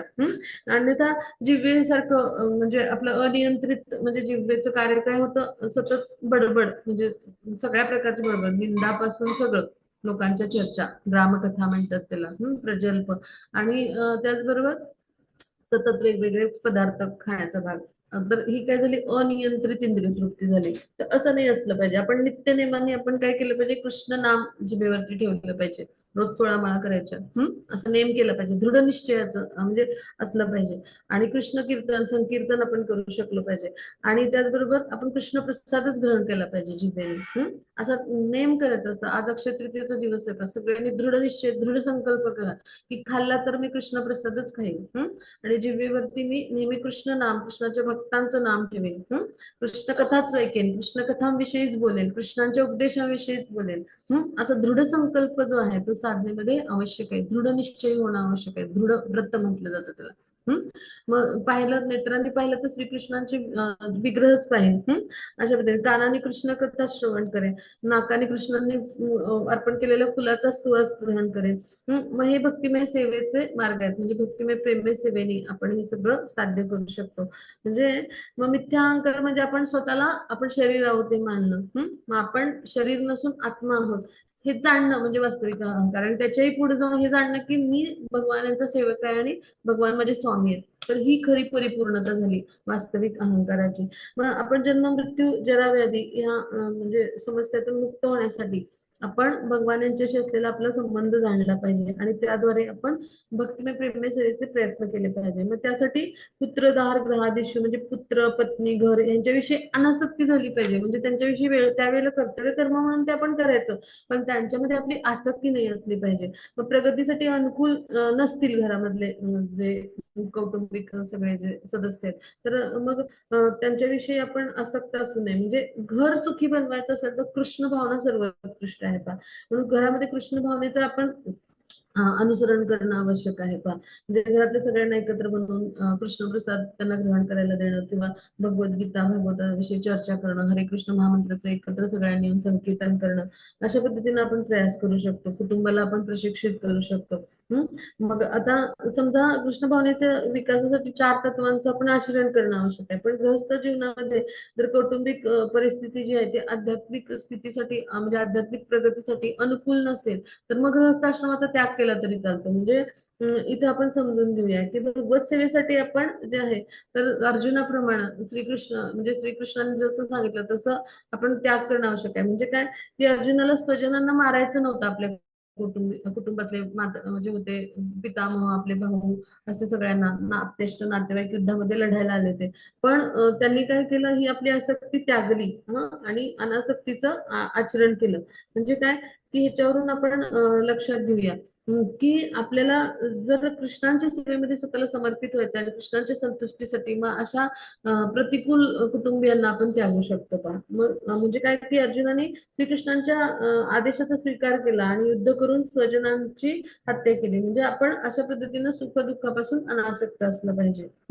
मग आता त्याचबरोबर आपण भक्तिमय सेवेचं अखंड आचरण केलं पाहिजे. आणि या भक्तिमय सेवेमध्ये आपण रुळलो की आपल्याला भौतिक जगतातलं काही आवडत नाही. म्हणजे अशा स्तरावर जे लोक कार्य करत असतात तर ते काही आपल्याला आवडत नाही. म्हणजे सिनेमाला जातात, किंवा पत्ते खेळतात, चित्रपट पाहतात, म्हणजे अशा अनावश्यक गोष्टी आहेत त्या आपण टाळायच्या. सार्वजनिक उत्सव समारंभ ह्याच्यामध्ये साहजिकच भक्ताला हे सगळं अनावश्यक वाटतं. म्हणजे कुसंग करायचं नाही. आपण आपण भक्तांचाच संग करायचा. एकांतवासात राहायचं म्हणजे काय एकटं जंगलात जाऊन नाही बसायचं. आपण कुसंग टाळायचा म्हणजे भक्तांचा संग करायचा, भक्तांच्या संघामध्ये राहायचं. आणि कालापुढे टाळायचं म्हणजे अशा भौतिक संगतीमध्ये किंवा अशा कुसंगामध्ये आपण राहायचं नाही. पहा, मग आत्मसाक्षात्कारासाठी आपण भक्तियोग जो आहे तो अत्यंत व्यवहारी मार्ग आहे. पहा, सगळ्यांनी लक्षात ठेवूया. भक्तियोगाला काय म्हटलं, अत्यंत व्यवहारी असा कुठला मार्ग आहे? भक्तियोग. आणि अव्यवहार्य कुठला आहे? ध्यानयोग. म्हणजे भक्तीचा विचार केला तर मग आत्मा परमात्मा हे सगळं ज्ञान घेतलं तर निश्चितच काय होईल, तर आपण जे आहोत तर अशा पद्धतीनं आध्यात्मिक स्तरावरती उन्नत होऊ. आता पुढच्या श्लोकावर येऊ आपण. पुढचा श्लोक घेऊया. हरे कृष्ण. हा, आता ज्ञेय म्हणजे काय, याचं मी तुला वर्णन करून सांगतो असं भगवानांनी सांगितलं. ज्ञान म्हणजे कळलं आपल्याला. क्षेत्र म्हणजे काय कळलं, क्षेत्रज्ञ म्हणजे आपण समजून घेतलं, ज्ञान म्हणजे काय समजून घेतलं. आता ज्ञेय म्हणजे काय सांगतायत भगवान. मग आता हे जाणल्यानं अमृताचं तू आस्वादन करू शकशील आणि अनादी आणि माझ्या अधीन असणारे ब्रह्म भौतिक जगताच्या कार्यकारणांच्या पलीकडे आहे असं भगवान म्हणतात. म्हणजे आता ज्ञेय म्हणजे काय, तर ज्ञानाचं उद्दिष्ट. मग ज्ञानाचं उद्दिष्ट म्हणजे काय, तर आत्मा आणि परमात्मा ह्या दोघांचं ज्ञान. आणि ते घेतल्यामुळे काय होईल, अमृतमयी जीवनाचं आस्वादन. आता आत्मा आणि परमात्मा यांचं ज्ञान घेतल्यावर अमृतमयी जीवनाचं आस्वादन होतं. म्हणजे काय होतं, तर आत्मस्तरावर आपण परमात्म्याची, हृदयस्थ परमात्म्याची जेव्हा भक्तिमय प्रेममय सेवा करतो, हृदयस्थ परमात्मा म्हणजे भगवान यांचं रूप आहे. म्हणजे भगवान यांची जेव्हा भक्तिमय प्रेममय सेवा करायला लागतो त्यावेळेला अमृतमयच वाटणार ना आपल्याला जीवनामध्ये आनंद. कारण भगवान यांची सेवा कशी आहे, शाश्वत सेवा आहे. आणि ते सेवा ही आपल्याला अमृतापरी भासते, कारण ते आत्मस्तरावर केलं गेलेलं कार्य आहे. आणि हे आत्मस्तरावर केलं गेलेलं कार्य जे असतं ते आपल्याला कसा आनंद, आध्यात्मिक आनंद देणार असतं. मग त्याद्वारे आध्यात्मिक जीवनाचं आपण आत्मस्तरावर आपल्या जे आहे ते आस्वादन करत असतो बा. आणि मग त्याद्वारे जे आहे ते अमृतमय म्हणजे काय, तर अशा पद्धतीनं शाश्वत सेवा ही आत्म्या, या शाश्वत आत्मा म्हणजे शाश्वत जे भगवान आहेत त्यांची शाश्वत आत्म्याने केलेली सेवा पण शाश्वत ठरते. म्हणजे अमृत समान. म्हणजे काय, अमृत कुठे म्हणतं की जे जन्म कोणाला म्हणतात, जे जन्ममृत्यूच्या पलीकडे. मग आत्म्याला अशी शाश्वत सेवा जन्ममृत्यूच्या पलीकडे म्हणजे भगवत धामात घेऊन जाते. आणि म्हणून त्याला काय म्हटलंय, असं अमृतमय जीवन म्हणजे भगवत धामात जाऊ आपण आणि तिथलं असं सुंदर जीवन आपण जगण्याचा प्रयत्न करू. म्हणून काय म्हटलंय, आपण लक्षात घेऊया की क्षेत्रज्ञ जो आहे तो कधीच जन्मातही होत नाही, मृत्यू होत नाही. म्हणजे आत्मा कसं आहे, अविनाशी आहे. मग त्याला ज्ञान असतं. ते ज्ञान जे आहे तर त्याच्यावर कामाची जी आवरण असतात तर ती आपण भक्तिमय प्रेममय सेवेद्वारे ते प्रदूषण आपण काढून टाकलं की आपण अशा पद्धतीचं आनंदाचं आस्वादन करू शकतो. आता पुढे जाऊ आपण. पुढच्या श्लोकावर. हा, आता सर्वज्ञ त्याचे हात पाय नेत्र मस्तके मुखे कान आहेत. ह्या प्रकारे परमात्मा व्यापून सर्व व्यापून आहे. म्हणजे परमात्मा आपल्या हृदयामध्ये आहे आणि त्याला सगळे हे अवयव आहेत जसे आपल्याला आहेत. चित्रात पहा सगळ्यांनी. फक्त आपले अवयव भौतिक आहेत, भगवान यांचे सगळे ते आध्यात्मिक आहे का. म्हणजे अशा पद्धतीने आहे. म्हणजे आपले सगळे हातपाय जे आहेत तर ते आहेत ते ह्या पंचमहातत्वांपासून आपलं शरीर बनलंय. पण भगवान यांचं शरीर कसं आहे, तर भगवान यांचं शरीर जे आहे ते पूर्णतः आध्यात्मिक आहे, सच्चिदानंद आहेत भगवान. आणि त्यामुळं परमात्म्याच्या ठाई आपण परमात्म्यावर जर आपलं ध्यान केंद्रित केलं तर हा जो परमात्मा आहे तो सर्वव्यापी आहे, म्हणजे सगळे शरीर योनीमध्ये उपस्थित आहे. म्हणजे सूर्य आपल्या अनिर्णित असे म्हणजे काय म्हणतो अमर्याद अशा किरणांना सगळीकडे प्रस्थापित करतो, असे म्हणजे भगवान आहेत सर्वव्यापी. तर ते आपल्या सर्वव्यापी रूपाद्वारे सगळीकडे उपस्थित असतात आणि आपल्या हृदयात पण उपस्थित असतात. मग आपण काय केलं पाहिजे, भगवान यांना पत्रम पुष्पम फलम तोयम अशा पद्धतीने अर्पण करून त्यांची भक्तिमय प्रेममय सेवा केली तर आपल्याला नक्कीच दिव्यधामाची प्राप्ती होईल. मग आता पुढे जाऊ आपण पुढच्या श्लोकावर. हा, आता परमात्मा सर्व इंद्रियांचे मूळ उगमस्थान आहे, पण तरीही तो इंद्रिय रहित आहे आणि तो सर्व जीवांचा पालन करता असला तरी अनासक्तच आहे. तो बरोबर तो प्राकृतिक गुणांच्या पलीकडे आहे आणि त्याचबरोबर सर्व प्राकृतिक गुणांचा स्वामी आहे. आता ही सगळी परमात्म्याची वैशिष्ट्य म्हणजे परमात्म्याचं ज्ञान घेतोय आपण. मग परमात्मा कसा आहे, सगळ्या इंद्रियांचा तो उगमस्थान आहे, म्हणजे इंद्रिय जी आहेत ती आपली भौतिक आहेत. आणि इंद्रियांचे स्वामी भगवान आहेत, म्हणून त्याला हे सर्व इंद्रियांचे जे आहेत भगवान कोण आहेत, तर जे आहेत ऋषिकेश म्हणजे इंद्रियांचे स्वामी आहेत. आणि म्हणून जीवात्म्याला जी आध्यात्मिक इंद्रिय असतात, म्हणजे जीवात्मा जो आहे तर तो आध्यात्मिक स्तरावर जेव्हा येतो तेव्हा त्याला आध्यात्मिक इंद्रिय असतात. मग आपण जेव्हा भक्तिमय प्रेममय सेवा करतो तेव्हा ही आध्यात्मिक इंद्रिय विकास पावतात. मग आता कसं असतं की आपण आच्छादलेले असतो तीन गुणांमुळे, प्रदूषित असतो आणि त्यामुळं इंद्रिय जी आहेत तर त्यांच्या क्रिया म्हणजे इंद्रिय तृप्तीच्या क्रिया ह्या भौतिक शरीराद्वारे होतात. मग भगवान यांची इंद्रिय आहेत ती अशी काही आवृत्त नसतात, ती कशी असतात पूर्णतः आध्यात्मिक आहेत आणि एक इंद्रिय अनेक इंद्रियांचं कार्य करतं. मग अशी ती दिव्य आहेत आणि म्हणून त्यांना निर्गुण म्हणले, म्हणजे तीन गुणांच्या पलीकडे आहेत. आणि आपली इंद्रिय कशी आहे, तीन गुणांनी म्हणजे तीन गुणांच्या प्रभावाखाली आहेत पहा.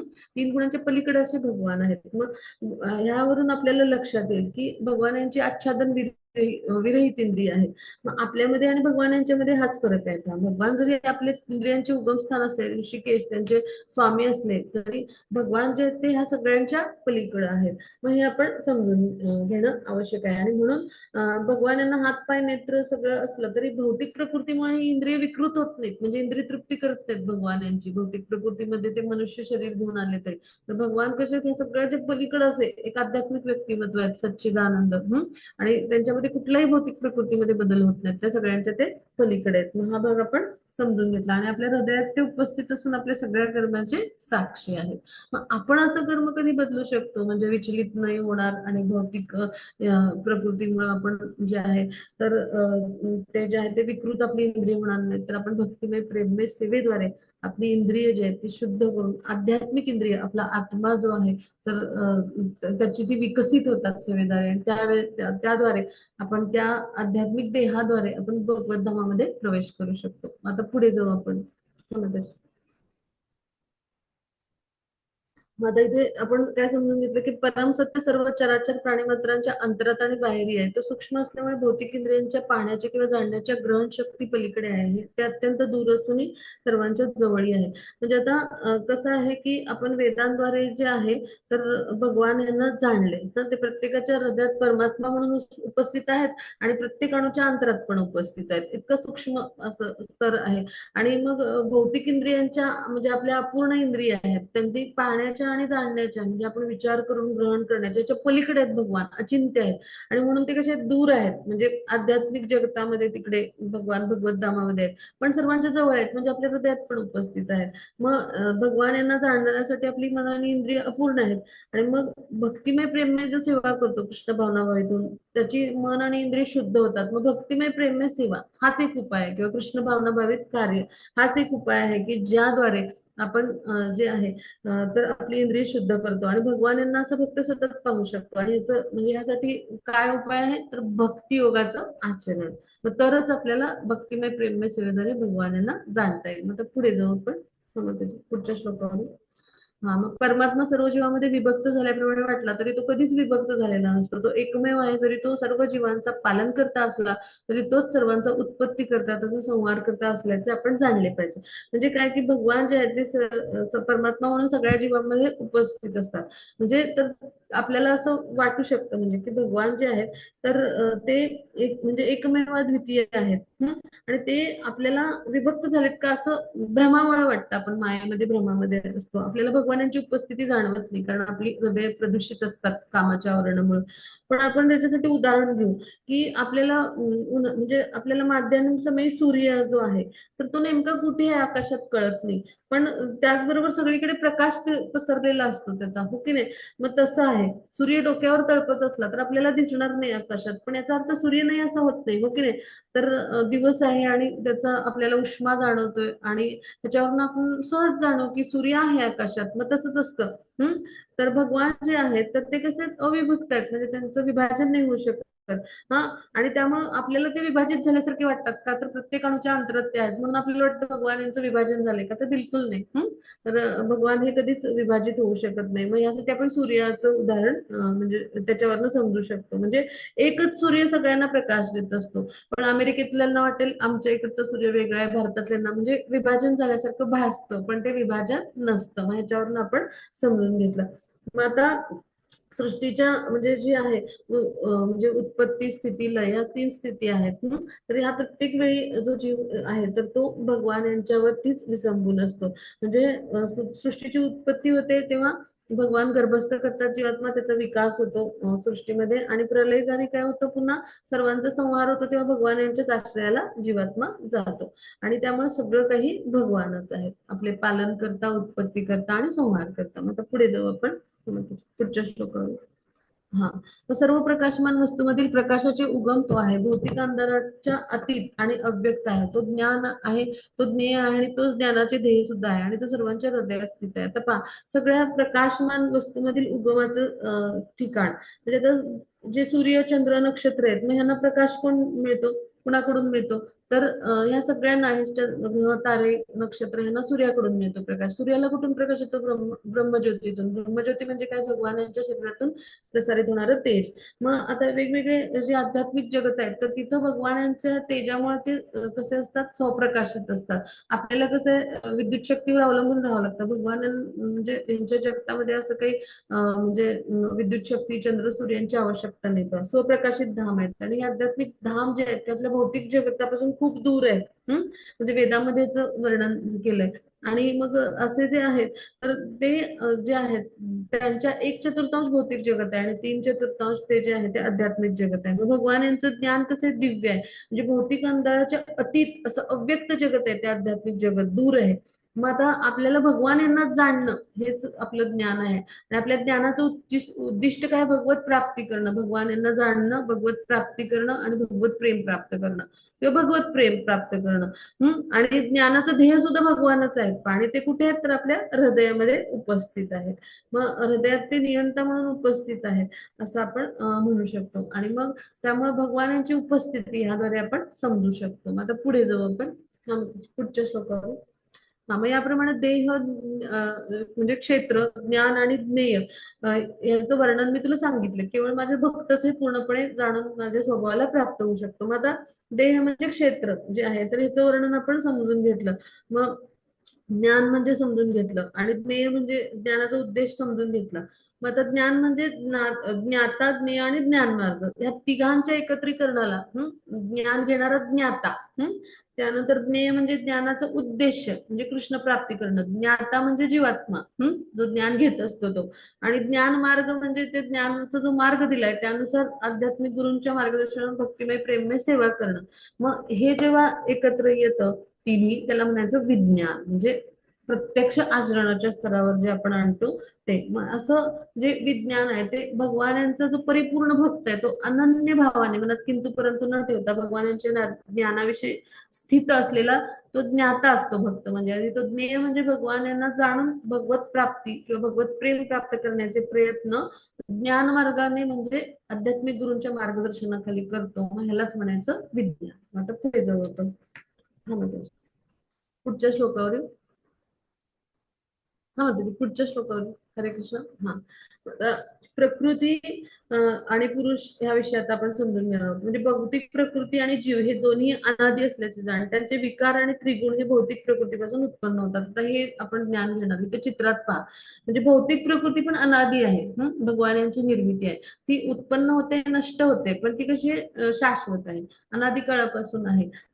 आणि जीव पण कसा आहे, अनादी आहे. भगवान जसे अनादी आहेत, त्यांचा चित्कण असल्यामुळे अनादी आहे. मग वेगवेगळ्या योनीतून त्याच्या शरीराने प्रवास होतो. मग खालच्या ज्या योनी आहेत, पण पशु योनी ह्या भोग योनी आहेत. आणि मनुष्याला असं म्हणजे वरदान आहे की त्याला बुद्धी मिळाली, त्याद्वारे आपलं कर्म बदलून तो काय करू शकतो, ह्या सगळा प्रवास जो आहे जन्म मृत्यूच्या चक्रातनं जो प्रवास चालू आहे, तर त्यातून मुक्तता मिळवू शकतो.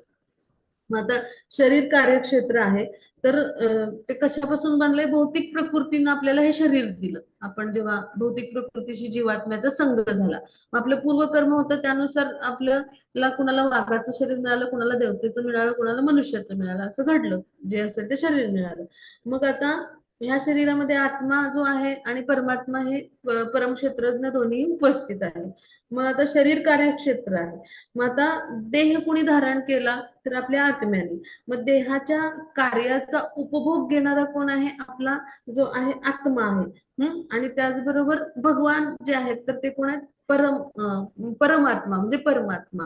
आणि म्हणून तो देहाचा जो उपभोग घेणारा आहे, तर त्याला पुरुष म्हटलं जातं. मग आपला आत्मा आहे तो गौण पुरुष, आणि भगवान म्हणजे परम पुरुष म्हणजे परमपुरुष असे. म्हणजे भोक्ता हा गौण भोक्ता आपला आत्मा, आणि परम भोक्ता म्हणजे भगवान आहेत. मग हे आपण समजून घेतलं. मग भगवान यांची जीवात्मक अंश म्हणजे आपण आहोत जीवात्मा, आणि परमात्मा हा त्यांचा स्वांश विस्तार आहे. म्हणजे भगवान यांचा स्वांश विस्तार म्हणजे प्रथम विस्तार म्हणजे परमात्मा आहे, आणि भगवान यांचा द्वितीय विस्तार म्हणजे गौण विस्तार हे गौण आपण म्हणू जीवात्मे असतात. मग किंवा गौण विस्तार किंवा द्वितीय विस्तार म्हणजे विभिन्न अंश म्हणजे जीवात्मा असतात. मग आता हा भाग आपण समजून घेतला की हे जग उत्पन्न होण्यापूर्वी भौतिक प्रकृती आणि आत्मा दोन्ही उपस्थित होते. मग ते जे आहेत तर म्हणजे महाविष्णूंमध्ये जेव्हा म्हणजे प्रलय होतं, तर त्यावेळेला ते आश्रयाला जातात. आणि तिथे ते काय करतात, तर ते तिथे आश्रय घेतात. आणि जेव्हा भगवत यांच्या कृपेमुळे ब्रह्माजी पुन्हा सृष्टी निर्माण करतात, त्यावेळेला ते पुन्हा कार्यरत होतात. आणि अशा पद्धतीनं हे म्हणजे हे जे आहे तर त्यांचं सुरू राहतं. आणि मग बद्ध असल्यामुळं जो जीवात्मा आहे तो भगवत सेवेपासून विन्मुख झालेला असतो. तर त्याच्या जीवनात जर गुरु आले, तर निश्चितच काय होईल, भक्तिमय प्रेममय सेवेद्वारे तो उन्नत होऊ शकेल, आणि हे चक्र जे आहे तो भेदू शकेल. मग आता पुढे जाऊ आपण. हा, मग पुढच्या श्लोकात. हरे कृष्ण. हा, आता भौतिक प्रकृती जीव यांच्याविषयी आपण जाणलं. आता 21व्या श्लोकात पुढचा भाग जाणू आपण. हा, माताजी 21वा श्लोक. हरे कृष्ण. हरे कृष्ण. हा, आता प्रकृती ही सर्व भौतिक कार्यकारणांना कारणीभूत असल्याने म्हटले जाते. तर जीव ह्या संसारातील विविध सुखदुःखांच्या उपभोगास कारणीभूत असल्याचं म्हटलं जातं. म्हणजे भौतिक प्रकृती आहे ना, ती आपल्याला वेगवेगळे जी कर्म आहेत, तर त्याचा परिणाम जो आहे, तर आपण जी कर्म करतो त्यासाठी कारणीभूत आहे असं म्हटलं जातं. आणि मग जीव काय करतो, ही सगळी सुखदुःख भोगतो. म्हणजे उदाहरण घेऊया आपण, की आपल्याला निरनिराळे शरीर जे आहेत तर ती मिळतात, आणि मग त्यानुसार 84 लक्ष आपल्याला भिन्न भिन्न योनी आहेत. आपल्या वेगवेगळ्या इच्छा असतात, म्हणजे प्रत्येक वेळेला आसक्तीनं संपणार आहे. त्यामुळे आपल्याला त्या इच्छा पूर्ण करण्यासाठी निरनिराळी शरीर आणि योनी मिळतात. पण ती सुखदुःख आपण भोगत असतो. पहा, मग इथे समजून घेऊया. एखादा व्यक्ती म्हणजे जो आहे मांसाहार करत असेल, तर त्याला मग वाघाचं शरीर म्हणजे मांसाहारी पशुचं. म्हणजे प्रकृती काय करत असते, म्हणजे जे आहे ते तिथे प्रकृतीमध्ये कर्म केलं, मांसाहार करणे, मग त्यामुळे त्याला सुख दुःख भोगायला लागलं. म्हणजे त्याला काय झालं, तर मांसाहारी पशुचं पुढच्या जन्मी शरीर मिळालं. मग एखादा व्यक्ती खूप झोपत असेल, तर त्याला अस्वलाचं शरीर मिळालं. एखादी स्त्री कपडे म्हणजे जे न घालता बरीच अंग उघडी टाकत असेल, तर वृक्षाचं शरीर मिळालं. खूप मांसाहार आणि त्यानंतर जे आहे ते अनैतिक संबंध अशा पद्धतीनं, आणि सगळी व्यसनाधीनता अशा पद्धतीनं जर करत असेल एखादा व्यक्ती, म्हणजे आणि तर मग त्याला जे आहे तर तो पुढचा जन्म डुकराचा मिळतो. म्हणजे तो काय करतो, डुकरीशी अनेक संग करतो, विष्ठा खात असतो, चिखलात तोळत असतो, अशा पद्धतीचं जीवन. म्हणजे ही सगळी जी सुख दुःख आहेत, हे सगळे जे उपाधी आहेत, मनुष्य, देवता असे जे सगळे शरीर देतात, तर ही कशामुळे, तर आपल्या कर्मानुसार भौतिक प्रकृती आपल्याला निवासस्थान ठरवते. आणि त्यानुसार जे आहे, तर ते त्या जीवाला त्या निवासस्थानानुसार ते सुख दुःख जे काय असेल ते त्याला त्याच्या कर्मानुसार ते भोगायला मिळतं. मग कुत्रा असेल तर त्याला कुत्र्यासारखं वागलं पाहिजे, डुक्कर असेल डुकरासारखं वागलं पाहिजे, देवता असेल देवतेसारखं वागलं पाहिजे, असं सगळं हे घडतं. मग मनुष्य असेल तर मनुष्यासारखं वागेल तो. आता पुढे जाऊ आपण. हो, त्याची पुढच्या श्लोकावर. हा, मग याप्रमाणे जीवात्मा प्रकृतीच्या त्रिगुणांचा भोग करीत भौतिक प्रकृतीमध्ये जीवन व्यतीत करतो. भौतिक प्रकृतीशी संग केल्यामुळे हे घडतं आणि त्याप्रमाणे विविध योनीमध्ये बरे वाईट प्राप्त होते. म्हणजे जीवात्मा काय करतो, मग या तीन गुणांच्या मुळे म्हणजे जो आहे तर तो दूषित असतो आणि त्यामुळे भौतिक प्रकृतीमध्ये त्याद्वारेच तो कर्म करतो. आणि त्यामुळे काय होतं, निरनिराळे वस्त्र परिधान करून एखादा मनुष्य कसा येतो, आपण फॅशन शो बघितला ना, तसं होतं. मग प्रत्येक वेळी आपल्या इच्छेनुसार आपलं कर्म घडतं प्रत्येक जीवनामध्ये आणि त्यानुसार आपल्याला विविध योनी आणि विविध शरीर मिळतात आणि असं 84 लक्ष योनीतून जो आहे तो आपला प्रवास होतो. तर हे कशामुळे, त्रिगुणांच्या मुळे असं घडतं. इंद्रिय तृप्ती अमर्याद घडत राहते आणि मग भौतिक प्रकृतीमध्ये अशा पद्धतीने भौतिक संसारातच राहतो आणि भौतिक प्रकृतीशी संग केल्यामुळे काय होतं, तर त्याला केवळ जन्ममृत्यूच्या फेऱ्यात तो अडकून विविध योनींची शरीरच प्राप्त होत राहतात. म्हणजे ह्या चक्राच्या बाहेर तो पडूच शकत नाही पहा. मग अशा पद्धतीने मग आपल्या भौतिक जीवांचं जे इच्छा असतात त्यामुळे कधी त्याला देवता, मनुष्य, पशु, जलचर किंवा संत असं स्थान मिळतं. पण ह्याच्यावर जर विजय मिळवायचा असेल, हे चक्र भेदायचं असेल, तर काय केलं पाहिजे, आपण आसक्ती त्यागल्या पाहिजेत आणि गुरूंना शरण गेलं पाहिजे. त्याद्वारे आपण भगवत प्राप्ती करू शकतो, हे चक्र भेदू शकतो. आता पुढे जाऊ आपण. हा, मग तुझ्या पुढच्या श्लोकावर येऊ. हा, तुझ्या पुढच्या श्लोकावर येऊ. हरे कृष्ण. हा, आपण 23 नंबरचा श्लोक घेतो. तरी या शरीरामध्ये दुसरा एक दिव्य भोक्ता आहे, तो महेश्वर, साक्षी तथा अनुमती देणारा आणि परमात्मा म्हणून जाणला जातो. उपद्रष्टा अनुमंताच असं म्हटलंय, म्हणजे तो परवानगी देणारा असा जो आहे, साक्षी असं असं भरता भोक्ता महेश्वरा असं म्हटलंय. तर तो म्हणजे परमात्मा, म्हणजे जीवामध्ये वास करणारा भगवान ज्यांचा प्रतिनिधी म्हणजे काय, परमात्मा हे भगवानांचा सांश विस्तार स्वरूपात उपस्थित असतात. आणि त्यामुळं त्यांची उपस्थिती जी असते तर ती कशी असते, तर ते आपल्या प्रत्येक शारीरिक क्रियांचं ते करता नाहीत. आत्मा जो आहे तर तो जे काही आत्माचं कार्य घडत असतं इंद्रियांच्या माध्यमातून, तर त्याचा साक्षी असतो किंवा देखरेख करणारा असतो किंवा त्याला अनुमती देणारा असतो आणि सर्वश्रेष्ठ भोक्ता म्हणून कार्य करत असतो. मग हाच आत्मा आणि परमात्मा यांच्यामध्ये भेद आहे. आणि म्हणून भगवान जे आहेत तर ते काय करत असतात, आपल्याला आतून आणि बाहेरून उपदेश करत असतात. मग भगवद्गीतेद्वारे बाहेरून उपदेश करतात. आणि आतून म्हणजे काय, तर आपले चैत्य गुरु म्हणून परमात्मा म्हणून उपदेश करतात आणि आपल्याकडून प्रत्येक कार्य जे आहे तर भगवान यांच्या इच्छेमुळेच घडतं. मग त्यासाठी भगवान काय म्हणतात, की सगळ्या आपल्या इच्छांचा त्याग केला आणि भगवान यांच्यावर जर श्रद्धा दृढ केली तर एक दिवस आपण सुखी होऊ. म्हणजे काय, की आपण परमात्म्याची श्रद्धा जर दृढ केली तर निश्चितच आपण भक्तिमय प्रेममय मार्ग म्हणजे सेवेद्वारे आपण आध्यात्मिक साक्षात्काराच्या स्तरावर उन्नत होऊ. आता पुढे जाऊ आपण. हा, मग त्याची पुढची स्लाइड घेऊया. स्लाइड जात नाहीयेत पुढे. हरे कृष्ण. हरे कृष्ण. तर 24व्या श्लोकाचा आपण अर्थ समजून घेणार आहोत. ग्रंथ असेल तर आपण पाहूया. थोडस नेटचा अडथळा असेल बहुतेक, स्लाइड पुढे नाही जात. जो मनुष्य भौतिक प्रकृती, जीव आणि त्रिगुणांचे विकार या संबंधीचे तत्व जाणतो त्याला निश्चितच मोक्ष प्राप्ती होते. त्याची वर्तमान स्थिती कशी असली तरी त्याचा या ठिकाणी पुनर्जन्म होत नाही.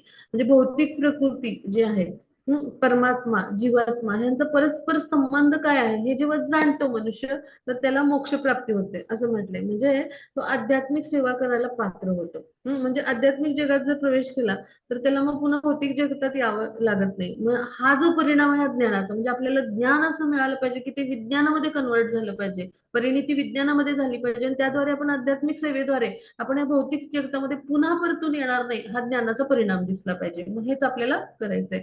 मग हेच ह्या ग्रंथामधून ह्या ऋषीमुनींनी सांगितले. मग भौतिक प्रकृतीमध्ये येऊन आपण पतित होतो, इंद्रिय तृप्ती करतो. मग हे आपण जेव्हा जाणणं, तर हे ज्ञानाचा उद्देश आहे. काय आहे, तर पतित झालोय आणि मग भगवान यांच्याशी आपला संबंध त्यामुळे पतित असल्यामुळे विस्मरण झालंय आपल्याला. मग तो संबंध जाणणं आणि मग प्रमाणित व्यक्ती म्हणजे प्रमाणित आध्यात्मिक गुरु किंवा साधू पुरुष कृष्ण भावनाभरित व्यक्ती आणि आध्यात्मिक गुरु यांचा संग केल्यामुळं काय होईल, तर आपण आपली स्वरूप स्थिती म्हणजे आपण जीवात्मा आहोत आणि आपली स्वरूप स्थिती काय आहे, तर भगवानांचे सेवक आहोत आणि त्यांची सेवा करत आपण केली पाहिजे हे जाणणं. मग हे जे आहे ते आपण भगवत ज्ञानाद्वारे या भगवद्गीतेच्या ज्ञानाद्वारे प्राप्त करून आपली जी आध्यात्मिक चेतना आहे त्याचं शुद्धीकरण कृष्ण भावनेच्या अनुसरणाने करू शकतो. म्हणजे कृष्ण भावनेचे पुनरुज्जीवन आहे पहा. आणि त्याद्वारे जर आपण प्रयत्न केले तर भक्तिमय प्रेममय सेवेद्वारे आपण हे भौतिक जगतात पुन्हा कधीच परतून येणार नाही पहा. आणि आपल्याला आध्यात्मिक जीवनाची म्हणजे जे सच्चिदानंद, आपण पण कसे होत आत्मा म्हणजे सच्चिदानंद आहोत, फक्त आपल्या आत्म्यावर कामाचे आवरण आहेत तर ते नष्ट होतील आणि आपण पण सच्चिदानंदमय जीवन जे आहे ते जगू शकू. आता पुढे जाऊ आपण 25व्या श्लोकावर. हरे कृष्ण माताजी, स्लाइड्स पुढे नाही जात आहेत, कुणीतरी मेसेज टाईप करूया चॅटमध्ये म्हणजे माताजींना लक्षात येईल. काही जण परमात्म्यांची अनुभूती आपल्या अंतरात ध्यानाद्वारे, तर काही जण ज्ञानाच्या अनुशीलनाद्वारे, तर काही जण निष्काम कर्माद्वारे करतात. आता प्रत्येकाचा वेगवेगळा मार्ग आहे. काही जण काय करतात, ज्ञान आहे ते ध्यान योगाने घेतात, तर काही जण जे आहे ते ज्ञान अनुशीलनाद्वारे म्हणजे भक्तिमय प्रेममय सेवेद्वारे, त्याला म्हणायचं ज्ञानाचं अनुशीलन म्हणजे आचार्य परंपरेद्वारे ज्ञान घेतात. म्हणजे एक एक म्हणजे ते शिष्य उत्तराधिकार परंपरेने येतं आणि त्याला म्हणायचं ज्ञानाचं अनुशीलन. म्हणजे आपण असे आचार्य आहेत त्यांच्याकडून शिल प्रभुपादांनी आपल्या गुरु महाराजांना ज्ञान दिलं, गुरु महाराजांनी आपलं म्हणजे आपल्याला ज्ञान दिलं, ह्याला म्हणायचं ज्ञानाचं अनुशीलन परंपरेद्वारे. आणि काही जण निष्काम कर्माद्वारे म्हणजे भगवान यांच्या जे आहे तर त्यांच्यासाठी ते सेवा करत असतात आणि त्याद्वारे म्हणजे त्या म्हणजे सेवेचे जे फळ आहे कर्मफळाची आसक्ती टाकतात, म्हणजे निष्काम कर्मयोगाद्वारे ते कार्य करत असतात.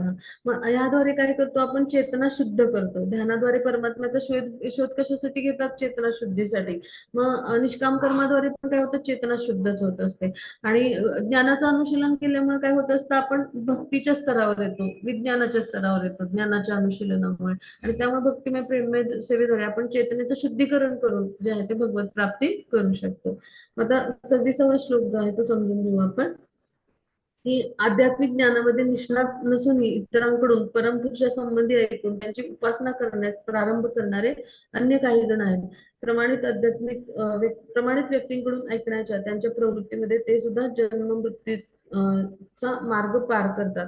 म्हणजे आध्यात्मिक ज्ञानामध्ये निष्णात नसूनही, म्हणजे असे काही निष्णात नाही आहेत फारसे आध्यात्मिक ज्ञानामध्ये, पण ते म्हणजे आपल्यासारखे पतित जीव, आपल्याला काही अध्यात्मामध्ये म्हणजे आपण कोणी निष्णात नाही आहोत, पण परमपुरुषाविषयी म्हणजे इतरांकडून ऐकून म्हणजे उपासना करायला प्रारंभ करतात. म्हणजे इतरांकडून अशी माहिती मिळते आणि मग आपलं आपण माहिती घेऊन असं इतर भगवत भक्तांकडे आपण उपासना करायला सुरुवात करत असतो. मग अशा वेळेला काय होतं, प्रमाणित व्यक्तींकडून ऐकण्याचा आणि त्यांच्या प्रवृत्तीमुळे ते सुद्धा जन्म मृत्यूचा फेऱ्यातून पार होतात. म्हणजे काय, की अशा पद्धतीचा जर भक्त आहे त्याच्या जीवनामध्ये जर प्रमाणित आध्यात्मिक गुरु आले तर त्यांच्या श्रवणाद्वारे तो काय करतो, त्यांच्याकडून श्रवण करून ते सुद्धा म्हणजे असे भक्त की जे अशा पद्धतीनं निष्णात नसतात ज्ञानामध्ये, उत्तम नसतात, पटू नसतात ज्ञानामध्ये, पण भगवान यांच्या विषयी अशा कृष्ण भावना भवित व्यक्तीकडून, साधू पुरुषांकडून, म्हणजे अशा गुरुंकडून जे प्रमाणित आहेत ऐकून ते सुद्धा जन्म मृत्यूचा जे म्हणजे जो चक्र आहे तर ते पार करतात. म्हणजे कृष्ण भावनेचं जर आपण म्हणजे अनुसरण केलं आणि त्या प्रसाराद्वारे आपण निश्चितच हे जन्म मृत्यूचं चक्र भेदू शकतो बा. म्हणजे आपण हरे कृष्ण महामंत्राचा जर जप केला तर एका नावामध्ये अशी शक्ती आहे की ती आपल्याला आत्मसाक्षात्काराच्या स्तरावर घेऊन जाते पा. आणि म्हणून आपल्यामध्ये परिवर्तन घडवून आणण्याची आवश्यकता नाहीये, कुठल्या तर्काने असं नाही करता येणार. तर आपल्याला भक्तिमय प्रेममय सेवेद्वारेच आणि त्यामधला महत्वाचा विधी श्रवण, आपण प्रमाणित आध्यात्मिक गुरूंना ऐकलं तर निश्चितच आपली प्रगती होऊ शकते. आणि त्याचबरोबर अत्यंत श्रद्धेने आपण नाम घेतलं आणि जे नाम तोंडाने घेतो ते ऐकलं कानातून तर निश्चितच आपल्या हृदयाची शुद्धी होऊ शकते आणि आपण भगवत धामाची प्राप्ती करू शकतो. आता 27व्या श्लोकामध्ये काय म्हटलंय, हे वर्तर शब्द चर आणि अचर तसे तू जे काही अस्तित्वात पाहत आहेस ते क्षेत्र आणि क्षेत्रज्ञ यांच्या केवळ संयोगामुळे मिळाले. म्हणजे काय, की भौतिक प्रकृती म्हणजे काय, आपलं भौतिक शरीर जे आहे तर ते भौतिक प्रकृती म्हणजे जे आहे तर तिथे आपलं शरीर जे ते भौतिक प्रकृती प्रदान करते. आणि जीव जो आहे तो भगवानांचा अंश आहे. म्हणजे काय, की इथे सगळं जे आहे ते जीव आणि भौतिक प्रकृती यांचा संयोग म्हणून आहे भौतिक सृष्टीमध्ये. आणि मग सृष्टीमध्ये वृक्ष, पर्वत हे अचर वस्तू पण आहेत आणि सगळ्या चर वस्तू पण आहेत. मग इथं आपण समजून घेऊया की परा प्रकृती म्हणजे आध्यात्मिक प्रकृती म्हणजे जीव आहे. आणि भौतिक प्रकृती म्हणजे आपल्याला जे काही भौतिक प्रकृती शरीर प्रदान करते. मग यांचं जो आहे तर संयोग होऊन हे तयार होतं पहा. म्हणजे क्षेत्र आणि क्षेत्रज्ञ, क्षेत्र म्हणजे शरीर आणि क्षेत्रज्ञ म्हणजे आत्मा, यांच्या संयोगापासून इथं जे काही आहे चर अचर हे सगळं निर्माण होत असतं. आणि हे सगळं भगवान यांच्या कृपेमुळं निर्माण होत असतं. मग आता पुढे जाऊ आपण. हा जो 28वा श्लोक आहे त्यामध्ये म्हटलंय, सर्व देहामध्ये जीवात्म्याला सोबत देणाऱ्या परमात्म्याला पाहणारा आणि नश्वर देहामध्ये आत्म्याचा तथा परमात्म्याचा कधीही विनाश होत नाही हे जाणणारा मनुष्य यथार्थ दृष्टीने पाहतो. म्हणजे सगळ्याच देहामध्ये जीवात्मा जो आहे, म्हणजे प्रत्येक शरीरामध्ये योनीमध्ये जीवात्मा म्हणजे भगवान यांचा अंश आहे, म्हणजे आत्मा हे पाहणारा, आत्मतत्वाला पाहणारा आणि परमात्म्याला पण पाहणारा. म्हणजे प्रत्येकामध्ये भगवान हृदयामध्ये प्रत्येकाच्या उपस्थित आहेत किंवा अणुच्या अंतरात सुद्धा उपस्थित आहेत. म्हणजे अचर वस्तू असेल तर, चर म्हणजे चेतनाशक्ती असलेले हलणारे, अचर म्हणजे न हलणारे, म्हणजे सगळ्यामध्ये भगवान आहेत. हे जो पाहतो त्याला म्हणायचं यथार्थ दृष्टी, आणि ही ज्ञानाची दृष्टी असते. मग अज्ञानी लोक केवळ शरीरच बघतात, मग शरीर म्हणजेच आत्मा आहे म्हणतात. शरीराचा नाश झाला की आत्मा मरतो असं त्यांना वाटतं. मग अशा पद्धतीनं जे विचार करतात तर ते अज्ञानी आहेत. आणि म्हणून शरीर जे आहे तर शरीर जे आहे तर ते कसं नश्वर आहे, आणि आपला जो आत्मा आहे तर तो कसा अविनाशी आहे. हे जाणणारा जो आहे तो यथार्थ दृष्टीने पाहणार, आणि परमात्म्याला जो जाणतो तो म्हणजे यथार्थ दृष्टीने पाहणारा असं आपण म्हटलंय. आणि मग जीवात्मा आणि परमात्मा जे आहे ते नश्वर नाहीत. मग हे जे जाणतो ते वास्तविक यथार्थ तो व्यक्ती ज्ञानी आहे असं म्हटलं जातं. मग आता 29वा श्लोक आहे तर तो आपण घेऊया.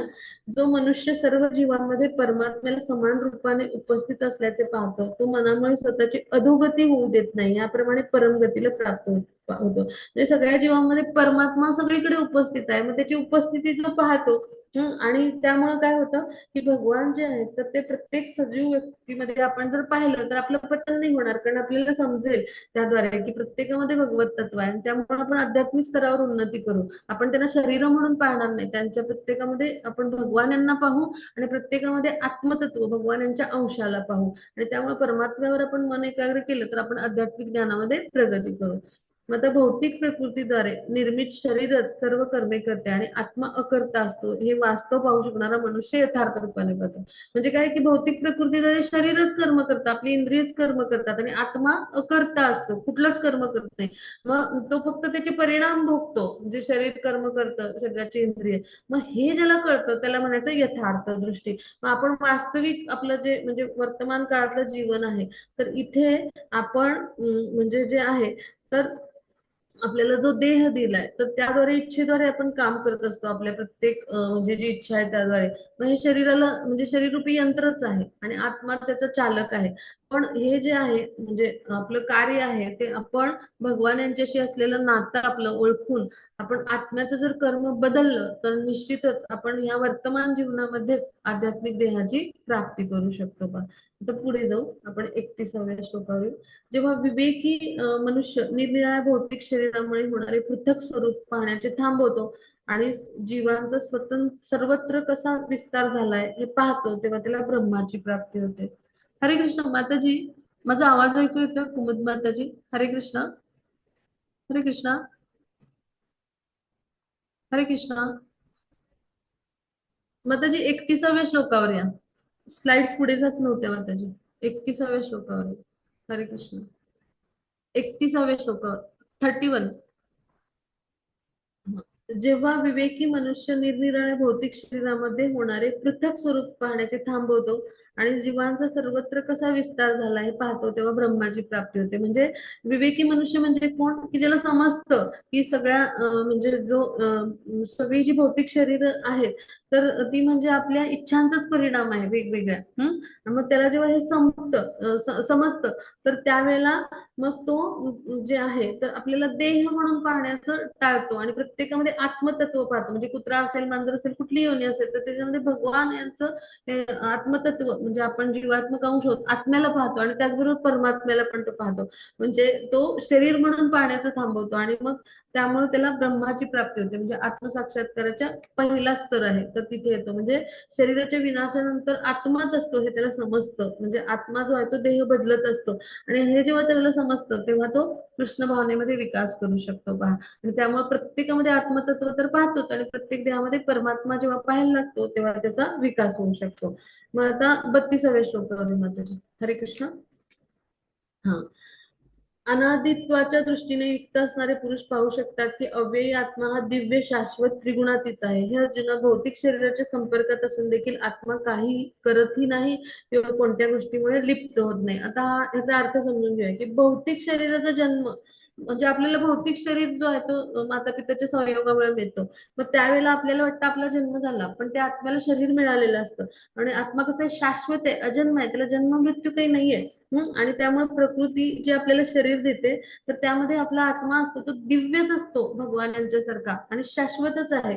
मग त्याचा नाही नाश होत आणि तो कसा आहे आनंदमय आहे, सच्चिद आनंद आहे आपला आत्मा जसे भगवान आहेत. आणि म्हणून जीव जो आहे तो स्वतःहून कुठले भौतिक कार्य करत नाही तर इंद्रिय कार्य करत असतात.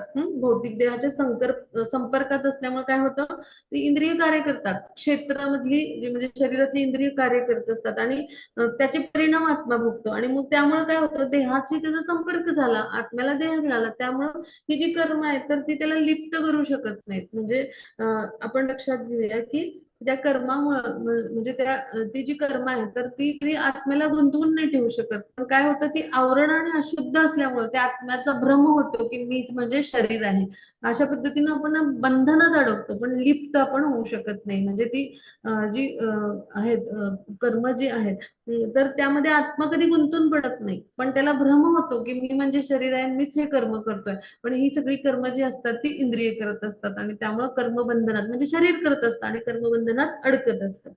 आता पुढच्या श्लोकावर येऊ आपण 33व्या.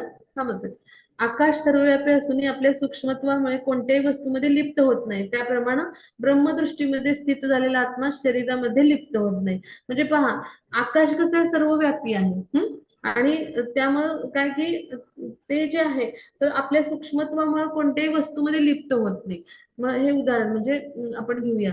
हा तर सूक्ष्म स्तर मानला जातो आकाशाचा जरी सर्वव्यापी असलं तरी त्याचं सूक्ष्मत्व कसं आहे की आकाशातनं ध्वनी जो आहे तो उमटतो. मग तो सूक्ष्म म्हणजे सूक्ष्म स्तरावरती तो आहे आणि त्याचा वेग आहे तो प्रचंड आहे. म्हणजे जेवढं जास्त सूक्ष्म तेवढं जास्त पॉवरफुल पहा. आकाशातून वारा वाहतो म्हणजे अशा पद्धतीनं. पण म्हणजे जसं आकाश सूक्ष्म असलं तरी ते कसं आहे ते कुठल्या वस्तूमध्ये मिसळत नाही थोडक्यात. आकाशामध्ये वायू स्थित असतो मग त्याच्यामध्ये ते मिसळत नाही, आकाश आपलं स्वतंत्र अस्तित्व राखतं. मग तसंच ब्रह्मदृष्टीमध्ये स्थित झालेला आत्मा म्हणजे आत्मा जो आहे तो जाणतो की मी म्हणजे शरीर नाहीये. आणि ब्रह्मदृष्टी म्हणजे आत्मसाक्षात्काराचा पहिला टप्पा तर ह्या स्तरावर म्हणजे मी अहम ब्रह्मास्मी, स्वतःला मी भगवानांचा अंश आहे हे जेव्हा जाणतो आत्मा म्हणजे असा जो आहे तर तो शरीराच्या इतर गोष्टीमुळे लिप्त होत नाही. म्हणजे इंद्रिय तृप्तीमध्ये जो आहे तर तो गुंतून पडत नाही. आणि त्याचबरोबर दुसरा अर्थ याचा असा की वायू, पाणी, चिखल, विष्ठा या सगळ्या पदार्थामध्ये म्हणजे जो वायू आहे तो प्रवेश करत असतो. पण तो कशातही लिप्त होत नाही. म्हणजे वायू ह्या सगळ्यातून म्हणजे प्रवेश करतो आणि निघून जातो पण त्या कशामध्ये तो मिसळत नाही. तसं जीव जे आहे ते विविध प्रकारच्या शरीरामध्ये स्थित होतात म्हणजे वेगवेगळी शरीर बदलतात पण ते शरीरात हा आत्मा कधी मिसळत नाही, आपलं स्वतंत्र अस्तित्व अबाधित ठेवतो. म्हणजे सूक्ष्म स्वरूप आहे, अगदी इतकं छोटासा आहे की केसांच्या अग्राचा 10,000वा भाग तरी सुद्धा सगळ्या शरीरभर त्याची उपस्थिती आपल्याला चेतनाशक्तीमध्ये जाणवते. आपल्या म्हणजे ह्या डोळ्यांनी आपल्या भौतिक डोळ्यांनी तो दिसू नाही शकत. पण शरीराच्या विनाशानंतर तो बाहेर निघून जातो, शरीर निर्जीव होतं हो की नाही आणि त्याद्वारे आपल्याला समजतं की इथं आत्म्याची उपस्थिती नाहीये. म्हणजे अशा पद्धतीनं आत्मा जो आहे तो शरीराच्या सगळ्या क्रियांपासून अलिप्त राहतो, आपलं स्वतंत्र अस्तित्व निर्माण ठेवतो, तो कधीही शरीरामध्ये मिसळत नाही. मग आता पुढे काय म्हणतात भगवान की हे भारता ज्याप्रमाणे एकमेव सूर्य संपूर्ण विश्वाला प्रकाशित करतो त्याप्रमाणे शरीरात असणारा एकमेव जीव चेतनेद्वारे संपूर्ण शरीरास प्रकाशित करतो. हा होता 34वा श्लोक घेऊ. म्हणजे चेतना जी आहे ती कशी असते, तर सूर्याच्या उदाहरणावरून आपण समजून घेऊया. तर सूर्य काय करतो, एकाच ठिकाणी राहतो आणि संपूर्ण विश्वाला प्रकाशित करतो. मग तसा जो आपला अनुरूप सूक्ष्म जीव आहे आत्मा, इतका चित्कण आहे आध्यात्मिक स्फुल्लिंग, तो शरीरात आपल्या हृदयात उपस्थित असतो आणि सगळ्या शरीराला चेतनेने प्रकाशित करतो. आत्म्याची अनुपस्थिती म्हणजे आपला मृत्यू, असं आपण समजू. उपस्थिती म्हणजे आपण जीवन असं घडतं. मग आपल्या हृदयामध्ये स्थित असतो तो. आणि मग प्रकाश हा सूर्याच्या अस्तित्वाचं प्रमाण आहे, तसं चेतना आपल्या शरीरातली ही आपल्या आत्म्याच्या अस्तित्वाचं म्हणजे जे आहे तर तो पुरावा आहे पहा. मग चेतना जी आहे तर ती आपली जी आहे तर ती कशी आहे, उच्च स्तरावरची आहे. आपण भगवानांच्याशी गुणांनी समान आहोत, परिमाणाने भिन्न आहोत. मग जीवा आपल्या प्रत्येकाच्या हृदयामध्ये जे आहे ते परमात्मा पण उपस्थित असतात आणि त्यांना सगळ्या शरीराची जाणीव असते. पण आत्मा जो असतो त्याला फक्त आपल्या शरीराची जाणीव असते. म्हणून आपली जी चेतना आहे ती कनिष्ठ स्तरावरची चेतना आहे आणि भगवान जी यांची चेतना आहे ती परम स्तरावरची चेतना आहे, कारण त्यांना सगळ्यांचं ज्ञान असतं. मग आता 35व्या श्लोकावर येऊ आपण. समताजी, जे ज्ञानचक्षुंनी क्षेत्र आणि क्षेत्रज्ञातील भेद पाहतात, भौतिक प्रकृतीपासून मुक्त होण्याचा मार्गही जाणू शकतात, त्यांना परम लक्ष्याची प्राप्ती होते. आता ज्ञानाचे चक्षु म्हणजे काय, की गुरु आपल्याला ज्ञान देतात की आपण कोण आहोत, तर आत्मा आहोत, शरीर नाही आहोत. आणि त्या ज्ञानाच्या चक्षुने, क्षेत्र म्हणजे आपलं शरीर, क्षेत्रज्ञ म्हणजे आपला आत्मा, परम क्षेत्रज्ञ म्हणजे भगवान. मग हे जे भेद पाहतात आणि भौतिक प्रकृतीपासून मुक्त कसं व्हायचंय, तर आपल्याला भगवानांची भक्तिमय प्रेममय सेवा केली पाहिजे. मग हे ज्याला जाणतं तर तो काय करू शकतो, परम लक्ष्य काय आपलं, भगवत प्राप्ती. भगवत प्राप्ती म्हणजे भगवानांचं प्रेम प्राप्त करणे. आणि त्यासाठी आपल्याला कुठे म्हणजे भगवत प्रेम मिळालं, मग आपण कुठे निवासाला जाऊ, तर भगवत धामामध्ये. म्हणजे भगवत प्रेम प्राप्त करणं हे आपल्या मानवी जीवनाचा उद्देश आहे. आणि यासाठी भगवान यांची कथा आपण श्रवण करावी. हळूहळू श्रद्धेने, आपण श्रद्धेपासून प्रेमापर्यंतचे जे टप्पे आहेत तर त्यानुसार आपण सत्संगामध्ये जावं, मग आध्यात्मिक गुरूंचा स्वीकार करावा.